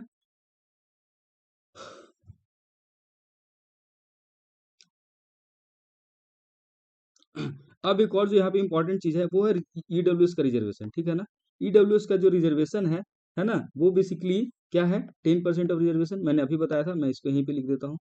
ईडब्ल्यूएस का ईडब्ल्यूएस का जो रिजर्वेशन वो कितना है, 10% का, ठीक है ना। ईडब्ल्यूएस का रिजर्वेशन कितना है, 10% का। सारे रिजर्वेशन आपको पता चल गया। तो जो ईडब्ल्यूएस के लिए जो 10% का रिजर्वेशन आया है, इसके लिए क्या किया गया, इसके लिए भी कॉन्स्टिट्यूशन को अमेंड किया गया है ना। इसके लिए भी क्या किया गया, कॉन्स्टिट्यूशन को अमेंड किया गया। तो वो जो कौन सा अमेंडमेंट है जिसके थ्रू 10% रिजर्वेशन की क्राइटेरिया ईडब्ल्यूएस के लिए लाई गई, तो वो कौन सा है, वो है 103 है ना, 103 constitutional amendment act, 103 constitutional amendment act of 2019 है ना, 2019 का 103 कॉन्स्टिट्यूशनल अमेंडमेंट एक्ट है जो 10% क्राइटेरिया को लेके आया, ठीक है ना। तो ये चीज अब एक और चीज हम लोग समझते हैं कि क्रीमी लेयर का कॉन्सेप्ट है ना। क्रीमी लेयर किसको कहते हैं, अभी सुने होंगे आप, जब अगर आप में से अगर कोई ओबीसी से बिलोंग करता होगा तो ओबीसी में एक क्रीमी लेयर का कॉन्सेप्ट है, क्रीमी लेयर है ना। क्रीमी लेयर बेसिकली क्या है कि ओबीसी का सब कैटेगराइजेशन है, सब कैटेगराइजेशन ऑफ ओबीसी, सब कैटेगराइजेशन ओबीसी, क्योंकि ओबीसी में क्या है कि वैसे भी लोग हैं जिनको रिजर्वेशन की आवश्यकता नहीं है ना। They are on very top position है ना, they are having financially well condition है ना, they are having nice job, they are doing nice business. तो ऐसे लोगों को क्या रिजर्वेशन की जरूरत है, नहीं। इसलिए क्या किया गया, इसीलिए ओबीसी को सब कैटेगराइज किया गया। मतलब कि क्या, कि ओबीसी में बेसिकली एक इनकम का क्राइटेरिया रखा गया, और जिनके पास है ना 8 लाख है ना, 8 लाख का भी शायद है ये, तो अभी जिनके पास भी जो एनुअल इनकम, जिनके पेरेंट्स का जो एनुअल इनकम क्या है 8 लाख से एबव है, वो क्या है, वो क्रीमी लेयर में आएंगे। वो क्या, किस में आ जाएंगे, क्रीमी लेयर में, क्रीमी लेयर में। और वैसे लोग जिनके फैमिली इनकम क्या है, less than 8 lakh, 8 lakh per annum है ना, तो ऐसे लोग क्या आएंगे, ऐसे लोग आ जाएंगे आपके ओबीसी के नॉन क्रीमी लेयर में, non creamy layer, non creamy layer है ना। तो ऐसे लोगों को ही रिजर्वेशन दिया जाएगा, इसलिए सब कैटेगराइजेशन जरूरी है ताकि रिफाइनमेंट होते रहे, है ना। तो बेसिकली अभी क्या हो रहा था, अभी जो सब कैटेगराइजेशन था वो सिर्फ और सिर्फ ओबीसी में हो रहा था, है ना। लेकिन अभी रिसेंटली ये एक तरीके से मैं आपको करंट भी करा रहा हूँ, है ना, इसमें करंट भी अपडेटेड है। अभी रिसेंटली क्या हुआ, जो सुप्रीम कोर्ट ने एक जजमेंट को रिव्यू किया, वो पंजाब हरियाणा हाईकोर्ट का एक जजमेंट था, जिसमें पंजाब और हरियाणा हाईकोर्ट ने इसने ये कहा कि जो कोई भी स्टेट है ना, कोई भी जो स्टेट है वो बेसिकली क्या कर सकता है, एससी और एसटी में भी ये सब कैटेगराइजेशन वाला जो क्राइटेरिया उसको ला सकता है। अभी ये किस में हो रहा था, सब कैटेगराइजेशन किस में हो रहा था, सिर्फ ओबीसी में, बट है ना, Punjab and Haryana high court के मुताबिक अब क्या है कि जो सब कैटेगराइजेशन है ना, सब कैटेगराइजेशन है, ये एप्लीकेबल आपका एससी एंड एसटी में भी आप इस चीज को करिए, है ना। मतलब क्योंकि बहुत सारे ऐसे लोग हैं शेड्यूल कास्ट और शेड्यूल ट्राइब में भी, बहुत सारे ऐसे लोग हैं जो पॉलिटिशियन है। मान लो कि कोई शेड्यूल कास्ट का आदमी है और वो पॉलिटिशियन बना हुआ है ना, मेंबर ऑफ पार्लियामेंट है, मान लो ब्यूरोक्रेसी में चला गया, यूपीएससी क्लियर कर लिया, तो क्या अब उसको फर्दर, अब तो वो अपलिफ्ट हो गया ना। अगर कोई आदमी, मान लो शेड्यूल कास्ट का कोई आदमी अगर यूपीएससी क्लियर कर लिया, तो क्या लगता है आपको, इसके जो अगला जनरेशन है उसको रिजर्वेशन चाहिए क्या, आप खुद सोचो। अगर कोई मान लो शेड्यूल कास्ट का आदमी है, ये कोई एमपी बन गया है ना, एमपी बन गया, 5 टाइम 2 टाइम 3 टाइम एमपी रह गया था, क्या क्या अब इसको रिजर्वेशन की आवश्यकता है, या इसके जो नेक्स्ट जनरेशन है उसको रिजर्वेशन की आवश्यकता है क्या? नहीं ना, क्योंकि ये लोग तो ऑटोमेटिकली अपलिफ्ट हो गए ना। इसलिए इस तरीके कि जो लोग जो ऑलरेडी अपलिफ्ट हो गए हैं उनको फिल्टर आउट करना जरूरी है ना, to filter out this people. क्योंकि अगर ये फिल्टर आउट नहीं होंगे तो जो बाकी नीचे के लोग हैं ना इसी कैटेगरी के, वो तो कभी बेनिफिट ही नहीं ले पाएंगे ना, क्योंकि हमेशा तो ये बेनिफिट लेते जाएंगे क्योंकि ऑलरेडी एम्पावर्ड हो गए। तो ये चीज है। तो इस चीज को अभी क्या है, जो सुप्रीम कोर्ट ने भी इसको वैलिडेट किया हुआ। भाई ये बहुत ज्यादा आपके लिए इंपॉर्टेंट नहीं है, बट मैं इसको ऐसे ही आपको बता दिया, ठीक है ना। ये बेसिकली आप किसी एग्जाम का जो मेंस वेंस की तैयारी कर रहे हो है ना, हायर एग्जामिनेशन का, तो उसमें आपको आएगा, ये उसके लिए उतना इंपॉर्टेंट नहीं है, ठीक है ना। अब हम लोग आर्टिकल 16 देख रहे हैं, देख लेते हैं थोड़ा। तो आर्टिकल 16 है वो इक्वल अपॉर्चुनिटी की बात करती है। Article 16 talks about equal opportunity, है ना, पब्लिक एम्प्लॉयमेंट में, है ना। और इसमें भी कुछ क्राइटेरिया है कि इक्वल अपॉर्चुनिटी होगी, यानी क्या, उसमें कोई डिस्क्रिमिनेशन नहीं होना चाहिए, है ना। तो किस किस बेसिस पे डिस्क्रिमिनेशन नहीं होना चाहिए, तो आपके रिलीजन के बेसिस पे नहीं होना चाहिए, रेस के बेसिस पे नहीं होना चाहिए, कास्ट के बेसिस पे नहीं, सेक्स के बेसिस पे नहीं, डिसेंट के बेसिस पे नहीं, प्लेस ऑफ बर्थ के बेसिस और रेसिडेंस के बेसिस पे नहीं होना चाहिए। तो इसमें भी कुछ क्राइटेरिया मेंशन है, इसको आप ध्यान में रखिएगा। Religion, race, caste, sex, descent, place of birth और रेसिडेंस, ये चीज आप ध्यान रखिएगा, है ना। तो ये चीज हो गया। इसमें भी कुछ एक्सेप्शन है ना। इसमें भी एक्सेप्शन क्या क्या है कि अगर पार्लियामेंट चाहे तो रेसिडेंस की क्राइटेरिया, है ना, किसी किसी एम्प्लॉयमेंट में वो डाल सकती है, या फिर कोई स्टेट चाहे कि मैं अपने स्टेट में, है ना, जो जॉब की प्रायोरिटी है मैं अपने ही स्टेट वाले को दूंगा। जैसे इसका भी रिसेंट एग्जांपल क्या है, आंध्र प्रदेश और तेलंगाना, है ना। इसने बोला था कि जो मेजोरिटी ऑफ जो जॉब्स होंगे, है ना, वो हम पहले अपने स्टेट वाले को देंगे, है ना। क्योंकि अपने ही देश में, अपने ही राज्य में मान लो उसके यहाँ बहुत ज़्यादा अनएम्प्लॉयमेंट है, और वहाँ पे जो दूसरे स्टेट से लोग माइग्रेट करते हैं, इसकी वजह से क्या होता है, वहाँ के जो लोकल्स होते हैं उनको जॉब की बहुत ज़्यादा इशू आने लगती है। तो ये चीज़ है। ठीक है। फिर अगला ये है, एक और जो दूसरा एक्सेप्शन है वो ये क्या है कि state can provide reservation of appointment और post in favour of any backward class, ठीक है ना। मतलब किसी भी बैकवर्ड क्लास के फेवर में जो स्टेट है वो क्या कर सकती है, रिजर्वेशन दे सकती है अपॉइंटमेंट के लिए, या फिर उस पोस्ट को उसके लिए फेवर कर सकती है, ठीक है ना। ये चीज़ कुछ एक्सेप्शंस हैं जो मैंने आपके साथ डिस्कस किया, ठीक है। और यहाँ पे जो एक और इम्पोर्टेंट जो जजमेंट है जिसका भी हमने नाम लिया, इसका नाम बहुत जरूरी है, नाम याद रखिएगा, ठीक है ना। सवाल इससे बहुत ज्यादा डीप आपका नहीं आएगा, सवाल इससे आएगा कि जो इंदिरा स्वानी जो जजमेंट है that is related to what, है ना। Indira Sawhney judgement is related to what. तो आप अगर आप साथ में लिख रहे हो तो आप इसको बिल्कुल लिखिए कि जो इंदिरा स्वानी जजमेंट है, एक तो ये कि ये कब की जजमेंट है, तो इट इज जजमेंट ऑफ 1992, है ना। क्योंकि अभी आपके पेपर में आया था सवाल कि जो केशवानंद भारती है उसकी ईयर पूछा हुआ था, तो वो ईयर था उसका 1973। उसी तरीके से हो सकता है आपसे ये सवाल पूछ लिया जाए कि इंदिरा स्वानी जजमेंट है वो कब आई, है ना। तो वो कब आई, वो 1992 में आई, ठीक है ना। इस केस में हुआ क्या था, तो ये वही रिजर्वेशन वाली बात है ना, रिजर्वेशन वाली बात है, जिसमें इस जजमेंट में क्या कहा गया था कि जो टोटल रिजर्वेशन 50% तक होगा, है ना, मतलब 50% से ज्यादा रिजर्वेशन का कोटा है उसको ब्रीच नहीं किया जाएगा, ठीक है ना। इस बात को कहा गया था, ठीक है। इसमें इसमें इसी में क्रीमी लेयर की भी बात की गई थी, है ना। जो अभी मैंने आपको समझाया कि ओबीसी में क्रीमी लेयर का भी वो होता है, क्योंकि सब हम ओबीसी को सब कैटेगराइज करते हैं। तो वैसे लोग जो ओबीसी में हैं लेकिन वो फाइनेंशियली बहुत वेल ऑफ है ना, उनका इकोनॉमिक स्टेटस बहुत अच्छा है, उनका एकेडमिक स्टेटस बहुत अच्छा है, एजुकेशन का जो बैकग्राउंड है वो बहुत बढ़िया है, वैसे लोग को क्रीमी लेयर में डालते हैं। तो जो सब कैटेगराइजेशन था उसकी भी बात इसमें करी गई थी, ठीक है ना। इस चीज को आप ध्यान रखिएगा। उसमें एक और बात करी गई थी कि जो प्रमोशन में रिजर्वेशन नहीं होगा, है ना। नो रिजर्वेशन इन प्रमोशन, है ना। ऐसा नहीं कि रिक्रूटमेंट में तो आप रिजर्वेशन के थ्रू चली गए, अगर मान लो कोई ओबीसी का बंदा है तो वो रिक्रूटमेंट के टाइम पे तो रिजर्वेशन का इस्तेमाल करके रिक्रूट हो गया, तो क्या उसको प्रमोशन में भी मिलेगा उसको रिजर्वेशन का फायदा, तो नहीं, ठीक है ना। ये चीज इसमें किया गया था, सिर्फ और सिर्फ जो इनिशियल अपॉइंटमेंट होंगे उसमें रिजर्वेशन का फायदा मिलेगा, ठीक है ना। ये चीज हो गई। अब ये कुछ बैकग्राउंड है इसके, इसमें एक दो चीज आप देख लीजिए। तो ये फैक्चुअल इंफॉर्मेशन है, आप इसको नोट कीजिएगा, ठीक है ना। 1953 में पहली बार बैकवर्ड क्लासेस कमीशन बने, है ना। पहला बैकवर्ड क्लास कमीशन अगर आपसे पूछा कि फर्स्ट टाइम जो बैकवर्ड क्लास कमीशन है वो कब बना था, तो वो 1953 में बनाया गया था। फर्स्ट टाइम 1953 में अंडर द चेयरमैनशिप ऑफ काका कालेकर। काका कालेकर के चेयरमैनशिप में पहली बार बैकवर्ड कमीशन बनाई गई थी 1953 में। बहुत इंपॉर्टेंट फैक्ट है, ये कई बार एग्जाम से पूछा हुआ है। सीधे पूछ लेगा आपसे कि जो फर्स्ट बैकवर्ड क्लास कमीशन बनी थी उसके चेयरमैन कौन थे, तो काका कालेकर थे। कब बनाई गई थी, तो 1953 में बनाई गई थी, ठीक है ना। उसके बाद दूसरा 1979 में है ना, सेकंड बैकवर्ड कमीशन बनाया गया। 1979 में क्या किया गया, second backward commission, second backward class commission बनाया गया, है ना। और वो किसके चेयरमैन में बनाया गया, उस समय जो चेयरमैन थे वो थे बीपी मंडल। तो ये दोनों जो है ना काफी इंपॉर्टेंट है, फर्स्ट भी इंपॉर्टेंट है और सेकंड भी बहुत ज्यादा इंपॉर्टेंट है। फर्स्ट है वो कब हुआ था 1953 में, सेकंड कब हुआ 1979 में अंडर आर्टिकल 340, ठीक है ना।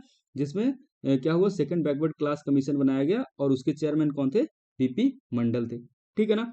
लेकिन अब ये आपके दिमाग में आ रहा होगा कि क्यों बनाया गया, है ना, वाई, क्यों बनाया गया। तो उसका काम था क्या, कि जो socially and educationally backward class है ना, जो सोशली सामाजिक और शैक्षिक तौर पे जो पिछड़ा क्लास है ना, बैकवर्ड क्लास है, उनकी कंडीशन को इन्वेस्टिगेट करने के लिए कि एक्चुअली में उनकी कंडीशन क्या है ना, एक्चुअली में क्या है उनकी ग्रास रूट लेवल पे उनकी कंडीशन क्या है, उसको इन्वेस्टिगेट करने के लिए सेकेंड बैकवर्ड क्लास कमीशन बनाया गया 1979 में under the chairmanship of BP Mandal, ठीक है ना। और उसके कुछ रिपोर्ट्स आए थे। उस रिपोर्ट में कहा कि जो 52% इंडियन पॉपुलेशन है वो क्या है, सोशली एंड एजुकेशनली बैकवर्ड है, socially and educationally backward class में आते हैं। कितने, 52%। 52% ऑफ इंडियन पॉपुलेशन, सोचो जो बीपी मंडल कमीशन की रिपोर्ट आई उसके हिसाब से जो 52% पॉपुलेशन थी इंडिया की, वो क्या थी, सोशली और एजुकेशनली बैकवर्ड थी, है ना। ये कब की बात हो रही है, 1979 की बात हो रही है। समझ लो कितने पीछे, more than 50% of population lies, है ना, under SEBC, socially and educationally backward class, ठीक है ना। उसमें फिर क्या किया गया, रिजर्वेशन जो है 27% है ना in government job for OBC and total reservation है वो 50% होगा। इस चीज की भी बात करी गई कि क्या है, OBC को कितना परसेंट रिजर्वेशन मिलेगा, 27% एंड टोटल रिजर्वेशन कितना होगा, 50% होगा, ठीक है ना, ये चीज। उसके बाद 1990 में क्या है, 1990 में VP सिंह की गवर्नमेंट आई और VP सिंह ने जो है 27% जो रिजर्वेशन दिया जाएगा OBC को, उसको रेटिफाई कर दिया, है ना, उसको डिक्लेयर कर दिया। और 1991 में नरसिम्हा राव की गवर्नमेंट आई, 1991 में 1991 में नरसिम्हा राव की गवर्नमेंट आई। उसमें क्या किया है, दो चेंजेस लाए। पहला चेंजेस क्या, पहला चेंज तो ये लाया कि जो पुअर सेक्शन होंगे, है ना, जो गरीब लोग होंगे OBC में, उनको ही दिया जाएगा 27% का कोटा। जो अभी मतलब ये जो सारे केसेस है ना, ये डेवलपमेंट दिखा रहा है कि किस तरीके से जो क्रीमी लेयर है वो इवॉल्व किया है 1953 से लेते हुए अभी हम लोग 1991 पे आ गए हैं, है ना। 1991 में नरसिम्हा राव की गवर्नमेंट थी, उसमें क्या किया गया, दो चेंज लाया गया। क्या क्या, पहला कि जो OBC को रिजर्वेशन दिया जाएगा वो किस बेसिस पे दिया जाएगा, इकोनॉमिक क्राइटेरिया पे, मतलब जो इकोनॉमिकली वीक होंगे उन्हीं को ये जो 27% का जो रिजर्वेशन है उसमें उनको रखा जाएगा, ठीक है ना। उसके बाद क्या है कि दूसरा प्रोविजन ये रखा गया कि 10% का एक्स्ट्रा रिजर्वेशन दिया जाएगा उनके लिए जो हायर कास्ट में है ना, जो क्या है हायर कास्ट में है लेकिन वो क्या है, पुअर है। हायर कास्ट में है तो लेकिन वो पुअर है, जिसको हम आज EWS के नाम से जानते हैं, ठीक है ना। तो फर्स्ट टाइम जो 1991 में नरसिम्हा राव की गवर्नमेंट थी, किसकी गवर्नमेंट थी, नरसिम्हा राव की गवर्नमेंट थी, जो 99 में फर्स्ट टाइम जो है वो EWS की बात किए थे, है ना, इकोनॉमिक एंड वीकर सेक्शन की बात किए थे, जिसमें बोला था कि 10% का रिजर्वेशन हम लोग किसको देना चाहते हैं, उनको देना चाहते हैं जो क्या है, गरीब तो है but they belong to higher caste, है ना, they belong to UR unreserved caste. तो ये चीज है, ये पूरी हिस्ट्री थी आपकी, इस तरीके से जो EWS का रिजर्वेशन है ना वो इवॉल्व हुआ है। समझ में आ गया आपको। अगर अगर आपको यहाँ तक कुछ दिक्कत हो तो आप पूछ सकते हो।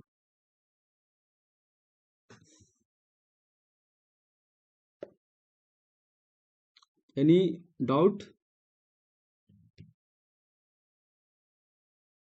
No sir. समझ में आ रहा है ना लेक्चर? बिल्कुल सर, बिल्कुल आ रहा है। अच्छा, ठीक है। अब एक एक जो बहुत इंपॉर्टेंट जो हम लोग कर रहे हैं ना, ये है आपका जस्टिस रोहिणी कमीशन, ठीक है ना। जस्टिस रोहिणी कमीशन के बारे में आपने सुना होगा, ठीक है ना।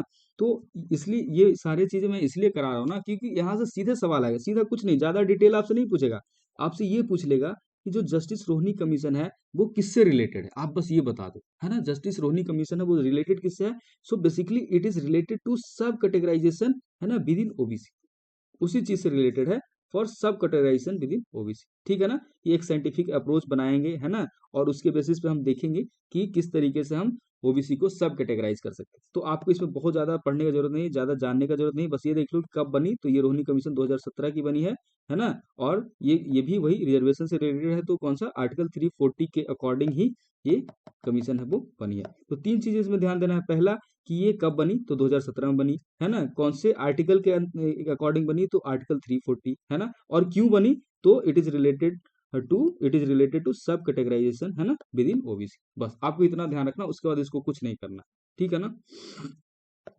उसके बाद है अपना आर्टिकल 17। आर्टिकल 17 है, आर्टिकल 17 है, वो बात करता है किसकी, है ना, it अबॉलिशेस untouchability and forbids it's practice, ठीक है ना। जो 17 है वो बात करता है आपका अनटचेबिलिटी, है ना, छुआछूत की बात करता है ना, और इसको रोकता है। आर्टिकल 17 है वो किस चीज की बात करता है, इट टॉक्स अबाउट अनटचेबिलिटी मतलब छुआछूत, एंड फॉरवर्ड करता है इसके प्रैक्टिस को, है ना, मतलब कि आगे कोई इस चीज को है वो आगे इसको प्रैक्टिस ना करे, इस चीज को रोकने के लिए कौन सा है, वो आर्टिकल 17 है वो डेडिकेटेड है, ठीक है ना। तो इस चीज को आप ध्यान रखिएगा। सो पहले क्या था, स्टार्टिंग में एक एक्ट था जिसे हम लोग अनटचेबिलिटी ऑफेंस एक्ट के नाम से जानते थे, है ना, अनटचेबिलिटी ऑफेंस एक्ट के नाम से जानते थे, जिसको बाद में क्या किया गया, तो उसमें कुछ सुधार किया गया 1976 में, और उसको एक नया नाम दिया गया, और नया नाम क्या रखा गया, नया नाम रखा गया उसका protection of civil liberties act 1955, ठीक है ना। तो अभी के टाइम में इसको, अभी इसका जो अमेंडेड नेम है वो क्या है, protection of civil rights act, ठीक है ना, ये चीज है। दूसरी बात यह है कि अनटचेबिलिटी की तो बात करी गई है ना, article 17 talks about untouchability, untouchability की तो बात की है, बट नॉट डिफाइंड एनीवेयर, है ना, not defined anywhere in the constitution. तो सवाल ये भी आ सकता है ना, कि टेल मी कि जो अनटचेबिलिटी है, the word untouchability itself whether it is defined in the constitution of India और it is not defined in the constitution of India. So basically क्या है कि जो अनटचेबिलिटी वर्ड है वो इट इज नॉट डिफाइंड, है ना, in the constitution, not in the constitution, not even in any act, है ना। ये जो एक्ट बनाया गया ना, protection of civil liberty act, civil right act, इसमें भी इसको, इस वर्ड को डिफाइन नहीं किया गया, है ना, nowhere it is defined, इस चीज का आप ध्यान रखिएगा, ठीक है ना। तो आपको लग रहा होगा कि यार जब डिफाइन नहीं किया गया तो हम कैसे पता करेंगे, तो अगर हम डिफाइन नहीं किया ना, तो फिर वो जो इंटरप्रिटेशन पे बेस्ड होता है ना, कोर्ट जैसे इस चीज को इंटरप्रेट करेगी, उसी चीज पे, है ना, इसको आगे कार्रवाई होती है, ठीक है ना। यहाँ पे और जो इम्पोर्टेंट पॉइंट ये है कि जो सुप्रीम कोर्ट ने एक केस था, people's union for democratic right case, है ना, people's union for democratic right case of 1982, जिसमें सुप्रीम कोर्ट ने क्या कहा कि जो आर्टिकल 17 है वो अवेलेबल है ना, it is available against private individual, है ना, इसके लिए ये अवेलेबल है, प्राइवेट इंडिविजुअल के लिए भी अवेलेबल है ना, and it is the constitutional obligation of a state to take necessary action to ensure this right is not violated, है ना। So, आप इससे समझ सकते हो ये कितना ज्यादा इंपॉर्टेंट है, क्योंकि कॉन्स्टिट्यूशन में ये साफ साफ लिखा हुआ है कि जो आर्टिकल 7 है ना, that is available against the private body. अब जैसे मतलब कि कोई भी प्राइवेट इंस्टीट्यूशन है, मान लो कोई कोचिंग है ना, और कोचिंग वाला क्या करता है कि किसी एक पार्टिकुलर आदमी को, किसी एक पार्टिकुलर स्टूडेंट को क्या करता है कि उसके रिलीजन के बेसिस पे उसको मान लो इनरोल नहीं करता अपने कोचिंग, है ना। तो क्या हो रहा है, उसके साथ अनटचेबिलिटी एक तरीके का हो रहा है ना। मान लो कोई ऐसा दुकानदार है ना, वो क्या है कि किसी कोई व्यक्ति है वो लोअर कास्ट से है ना, लोअर कास्ट से है, और उसको अपने दुकान में घुसने नहीं दे रहा है, कोई थिएटर है उसमें नहीं जाने दे रहा है, उसको बैठने नहीं दे रहा है ना, या कोई गाड़ी है, मान लो वो टिकट काउंटर पे जाके टिकट लेना चाहता है एसी क्लास में, है ना, फर्स्ट क्लास में टिकट लेना चाहता है, लेकिन उसको उसके रिलीजन को देख के, उसके कास्ट को देख के, है ना, इस तरीके से अगर कुछ डिस्क्रिमिनेशन किया जाता है, अनटचेबिलिटी प्रैक्टिस की जाती है, प्राइवेट बॉडी के द्वारा भी, गवर्नमेंट तो करेगी ही नहीं, लेकिन अगर कोई प्राइवेट बॉडी भी करती है तो उसको क्या है, उसको भी ये समझा जाएगा कि उसके फंडामेंटल राइट का वायलेशन है और फिर पनिश किया जाएगा, ठीक है ना। ये हो गया आपका आर्टिकल 17। उसी तरीके से आर्टिकल 18 है, वो भी काफी इंपॉर्टेंट है। आर्टिकल 18 है वो क्या बात करता है, टाइटल की बात करता है ना, अबोलिशन ऑफ टाइटल्स। जो टाइटल्स पहले के लोग लिया करते थे ना, जैसे राजा धीराज, है ना, राजा महाराजा, इस तरीके के जो टाइटल्स हुआ करते थे पहले, राजा महाराजा ये सब का, तो उस तरीके के टाइटल का क्या है, अबॉलिश किया गया है, ताकि जो हमारा सोसाइटी में क्या हो, इक्वालिटी दिखे, हमारे सोसाइटी में क्या हो, इक्वालिटी दिखे, है ना, लोग आपस में अपने आप को कोई सुपीरियर ना समझे, कोई दूसरा अपने आप को इन्फीरियर ना समझे, है ना, इसके लिए क्या किया गया, जो सारे टाइटल्स थे उसको एबॉलिश कर दिया गया, ठीक है ना, उसको क्या किया गया, एबॉलिश कर दिया गया, ठीक है ना। लेकिन इसके कुछ एक्सेप्शन है ना, अब उसको देखते हैं क्योंकि ये इंपॉर्टेंट है। तो पहली बात तो ये है कि जो है ये प्रोहिबिट करती है ना, ये स्टेट को प्रोहिबिट करती है ना, फ्रॉम कन्फरिंग एनी टाइटल, है ना, स्टेट को ही प्रोहिबिट करती है कि भाई आप किसी को टाइटल नहीं दे सकते, है ना, ये कहती है कि कोई जो स्टेट है वो किसी को टाइटल नहीं दे सकती, एक्सेप्ट कुछ एक्सेप्शन है, कहाँ दे सकती, एक्सेप्ट मिलिट्री और एकेडमिक डिस्ट्रिक्ट। मान लो कोई आदमी मिलिट्री में है ना, तो मिलिट्री में तो आप देखते हो ना, किसी को पीवीसी मिलता है, परमवीर चक्र मिलता है, और भी अलग अलग अशोक चक्र मिलता है, अलग अलग तरह के टाइटल्स दिए जाते हैं, तो दैट इज एक्सेप्टेबल, है ना। दूसरा है एकेडमिक डिस्टिंक्शन, मतलब एकेडमिक के मामले में किसी को मान लो टाइटल मिल गया, तो वो चीज अलग है, वो एक्सेप्शन में आएगा। लेकिन apart from that any kind of title cannot be, any type of title cannot be conferred by the state, है ना, टू इट्स सिटीजन, ये चीज आप ध्यान में रखिएगा, ठीक है ना। सिटीजन और फॉरेनर किसी को नहीं दे सकते। दूसरा क्या है, दूसरा ये है कि इंडियन सिटीजन को दे तो नहीं सकती, और साथ ही साथ इंडियन सिटीजन को ये मना भी करती है कि कोई भी इंडियन सिटीजन है वो किसी फॉरेनर से कोई टाइटल नहीं ले सकता है, ठीक है ना।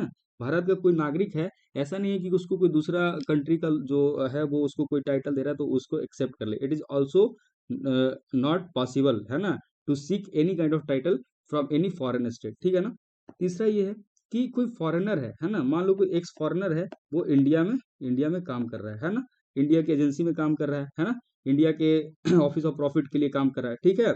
तो वो जो पार्टिकुलर फॉरेन एक्स होगा, है ना, वो अपने कंट्री या किसी दूसरे और कंट्री से क्या कर सकता है, वो कोई टाइटल नहीं ले सकता, है ना, विदाउट परमिशन। इसके लिए क्या करना होगा, इसके लिए इसको परमिशन लेना होगा, प्रेसिडेंट से परमिशन लेना होगा, समझ लीजिए। मतलब कोई फॉरेनर है और आपके कंट्री में, इंडिया में वो काम कर रहा है ना, इंडियन एम्बेसी में काम कर रहा है या फिर इंडिया के ऑफिस ऑफ प्रॉफिट के लिए काम कर रहा है, तो वो आदमी है वो बिना राष्ट्रपति के परमिशन के, बिना प्रेसिडेंट के परमिशन से क्या है, वो टाइटल नहीं ले सकता है किसी से। तो ये सारी कुछ चीजें हैं जो एक्सेप्शन इसके है ना। तो ये आपको समझ में आ गया होगा। अब हम लोग थोड़ा सा आर्टिकल 19 देख लेते हैं। तो हमारा क्या हुआ, 14 से 18 तक, है ना, आर्टिकल 14 से लेकर के 18 तक हमने किसकी बात की, ये हमने बात किया इक्वालिटी का, है ना।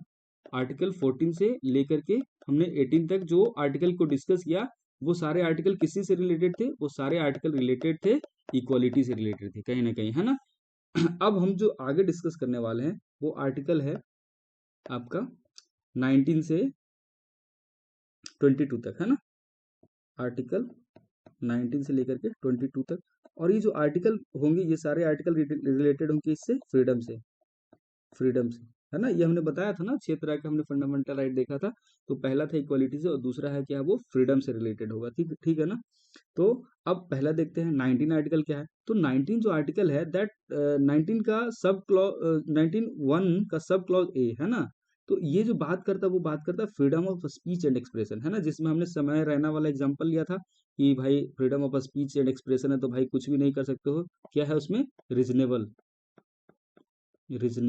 Restrictions, reasonable restrictions are there, है ना। ऐसा नहीं है कि जो मन में आया बक दिया, भाई तुम्हारा फंडामेंटल राइट है तो साथ साथ में किसी और का भी तो फंडामेंटल राइट है। ऐसा नहीं है कि तुम अपने फंडामेंटल राइट के चक्कर में किसी दूसरे का फंडामेंटल राइट तो नहीं वायलेट कर सकते ना, क्योंकि जैसे आप सिटीजन हो वैसे वो भी सिटीजन है। जैसे आप अपना एक्सप्रेस कर रहे हो तो अपने फंडामेंटल राइट को एक्सप्रेस करने के चक्कर में किसी दूसरे का फंडामेंटल राइट आप वायलेट नहीं कर सकते, ठीक है ना। ये चीज हो गया। अब देखो, इसमें एक जो चार्ट आप देख रहे हैं ना, ये जो चार्ट है इसमें बहुत सारी चीज लिखी गई हैं।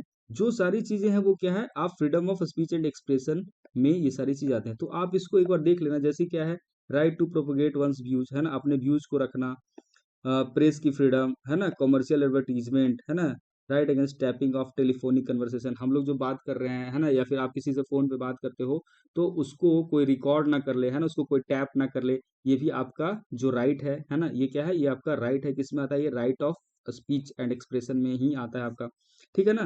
तो बहुत सारे राइट्स है, इसको आप, ये जो पूरा चार्ट है ना इसको आप देख लेना।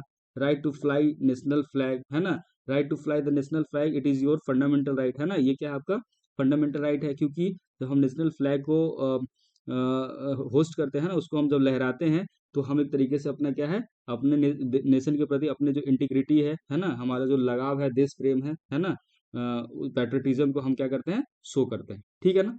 तो ये सारी चीजें, इस चार्ट को आप एक बार देख लीजिएगा, आप एक बार अपने हिसाब से पढ़ लीजिएगा, ठीक है ना, ये सारी चीज उसी के बारे में किया गया।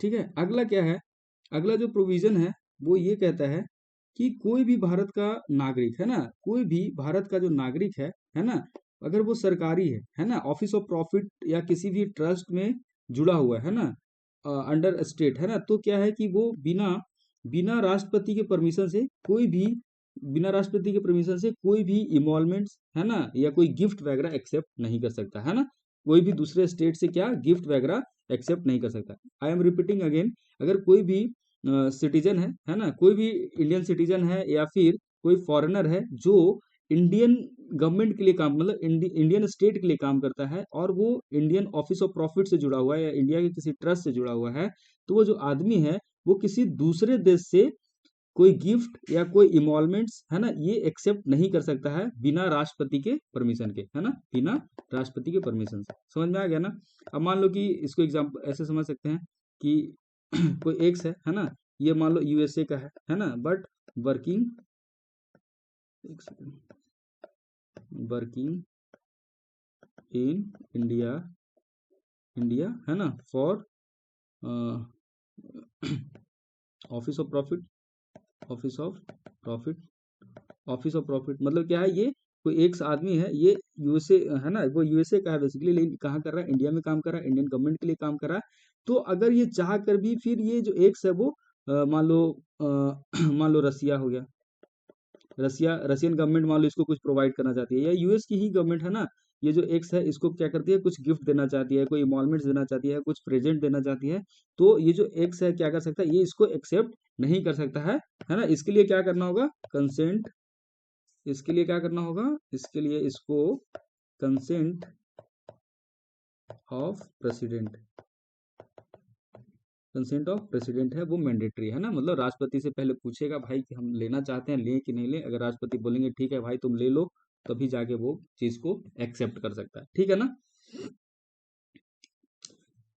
एक और केस है इंपॉर्टेंट, वो है बालाजी राघवन केस, है ना, 1996 का ही केस है, बालाजी राघवन केस, जिसमें सुप्रीम कोर्ट ने, है ना, जो नेशनल अवार्ड्स होते हैं, नेशनल अवार्ड जैसे कि क्या हो गया, जैसे कि भारत रत्न, पद्म विभूषण, है ना, पद्म भूषण एंड पद्मश्री, ये जो चार के हैं नेशनल अवार्ड है, भारत रत्न हो गया आपका, पद्म विभूषण हो गया, पद्म भूषण हो गया और पद्मश्री हो गया, है ना, इन चारों, ये जो चारों आपके अवार्ड्स है ना, इसको क्या करता है, वो अपहेल्ड करता है कि ठीक है आप इन सारे अवार्ड्स को आप रिसीव कीजिए, है ना, रिसीव कीजिए, और साथ में क्या है, इसको आप एज ए टाइटल आप चाहेंगे तो उसको आप क्या कर सकते हैं, उसको इस्तेमाल भी कर सकते हैं, ठीक है ना, ये चीज हो गया। क्योंकि जो आर्टिकल 18 में अभी हमने पढ़े ना, अबॉलिशन ऑफ टाइटल, जो आर्टिकल 18 में जो अबॉलिशन ऑफ टाइटल है वो बेसिकली कैसे टाइटल को रोकता है, वो महाराजा, राजा, है ना, ये सब जो हेरिडेटरी टाइटल्स होते हैं उसको रोकने के लिए, राय बहादुर, राय साहब, दीवान साहब, ये सब जो टाइटल थे उसको रोकने के लिए, ना कि आपका एकेडमिक का टाइटल हो या मिलिट्री टाइटल हो, क्योंकि आप ये नेशनल अवार्ड तो तब मिलेगा ना जब आपने कुछ अच्छा अचीव किया होगा, तो ये तो आपके मेरिट पे बेस्ड होगा, आपके टैलेंट पे बेस्ड होगा, तो उसके लिए वो नहीं रोकता है, ठीक है ना। बट स्टिल इसको आप एज ए सफिक्स और प्रीफिक्स इस्तेमाल नहीं कर सकते, ठीक ठीक है ना, इसको ऐसा नहीं कि अपने नाम में लगा के घूम रहे हैं, ये चीज आप नहीं कर सकते, ठीक है ना। एक और जो इम्पोर्टेंट इन्फॉर्मेशन है अवार्ड से रिलेटेड, वो ये यहाँ पे देख लीजिए, मेंशन्ड है कि जो नेशनल अवार्ड है ना, उसको 1954 में स्टार्ट किया गया था। तो सवाल ये कई सारे एग्जाम में आया हुआ है, कॉम्पिटेटिव एग्जाम में, जो नेशनल अवार्ड है उसको स्टार्ट कब किया गया था, तो इसको सबसे पहले 1954 में, है ना, 1954 में इसको अवार्ड को शुरू किया गया था, और लेकिन इसको जनता पार्टी गवर्नमेंट ने, है ना, जो मोरारजी देसाई की गवर्नमेंट थी, जनता पार्टी ने इसको क्या किया था, 1977 में इसको डिसकंटिन्यू कर दिया था, 1977 में मोरारजी देसाई की गवर्नमेंट ने इसको बंद कर दिया था, लेकिन बाद में 1980 में इंदिरा गांधी ने इसको वापस से स्टार्ट कर दिया, और आज भी जो आपका ये नेशनल अवार्ड है वो कंटिन्यू है, ठीक है ना। तो ये चीज़ हो गया। अब यहाँ से आपका जो राइट टू फ्रीडम है वो सारे आर्टिकल्स यहाँ पे हैं। कितना टाइम हो गया, क्या कहते हो? अभी हम लोग सेशन आगे खींचें थोड़ा देर और, खत्म कर लें फ्रीडम? कल करते हैं सर। अच्छा, कल करते हैं, ठीक है। अगर आपको यहाँ तक कोई डाउट है तो आप पूछ सकते हो, अगर सेशन में कोई डाउट है तो।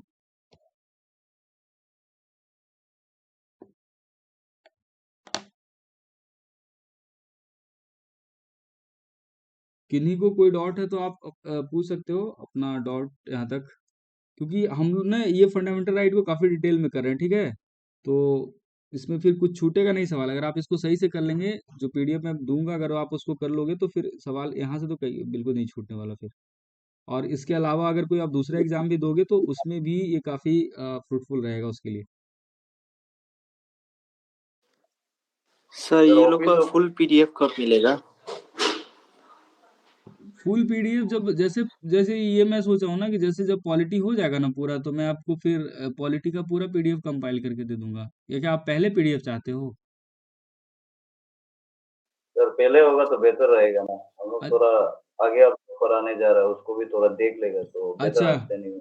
ठीक है, अगर वो है तो मैं शेयर कर दूंगा वैसे, या फिर ऐसा कर दूं क्या कि जैसे जो हम आज करने जाने वाले हैं उसको हम मॉर्निंग में ही शेयर कर दें आपको पीडीएफ,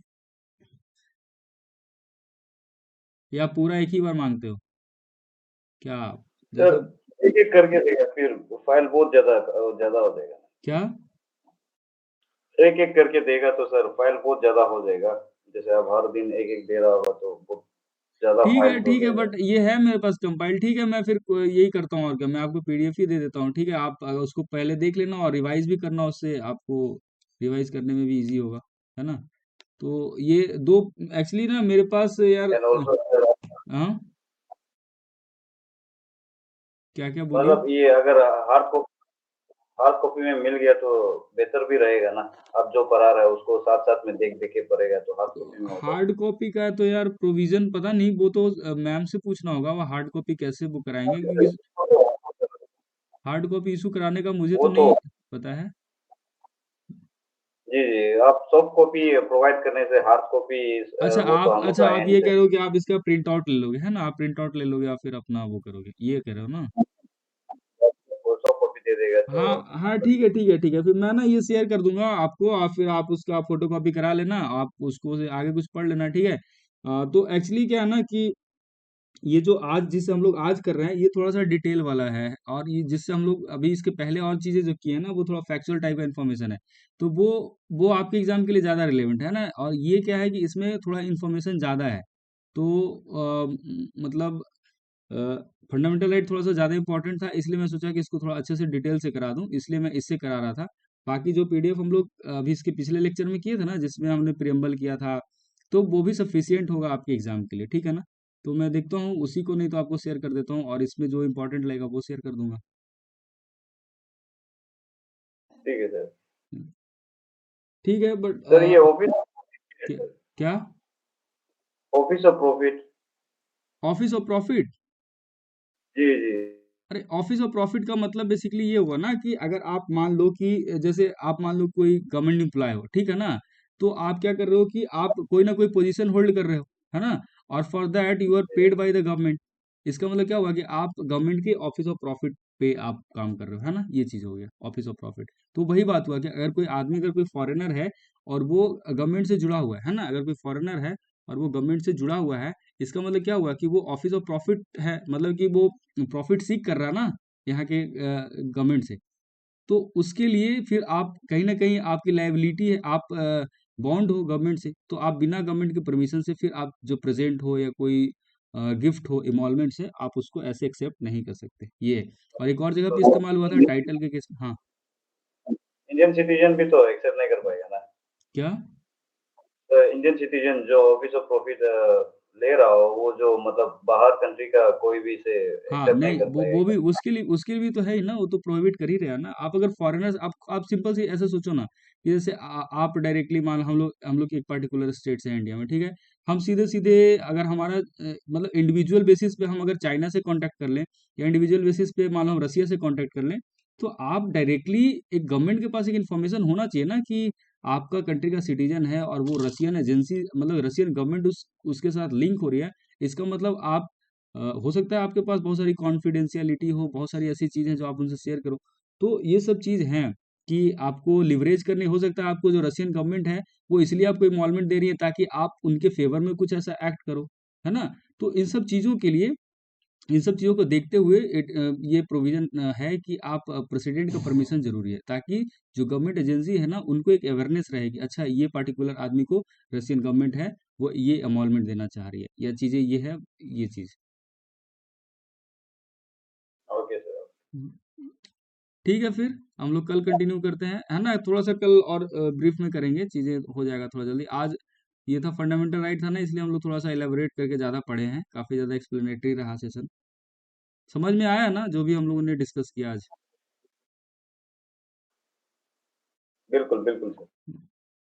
सिर्फ कीपा ही एक्टिव है, बाकी लोग बिल्कुल सुन रहे हैं। मतलब वो है ना, आप लोग एटलीस्ट लिख सकते हो if you are not able to speak right not, तो you can Yes, also, sir. Because the purpose of this session is to make the session interactive, है ना? मतलब ऐसे एक तो ऑनलाइन टीचिंग में ये होता है ना यार कि सामने बस पीसी खुला हुआ है एंड आप बस बोल रहे हो, है ना, रैंडमली। तो ये चीज थोड़ा सा वो होता है, तो बीच बीच में बोलने से क्या होता है ना कि सेशन थोड़ा सा इंटरेक्टिव लगता है, तो समझ में मतलब थोड़ा ऐसा लगता है कि ठीक है, अच्छा लग रहा है, ये चीज है। ठीक है फिर, thank you everyone for joining the session, हम लोग एंड कर रहे हैं इसको।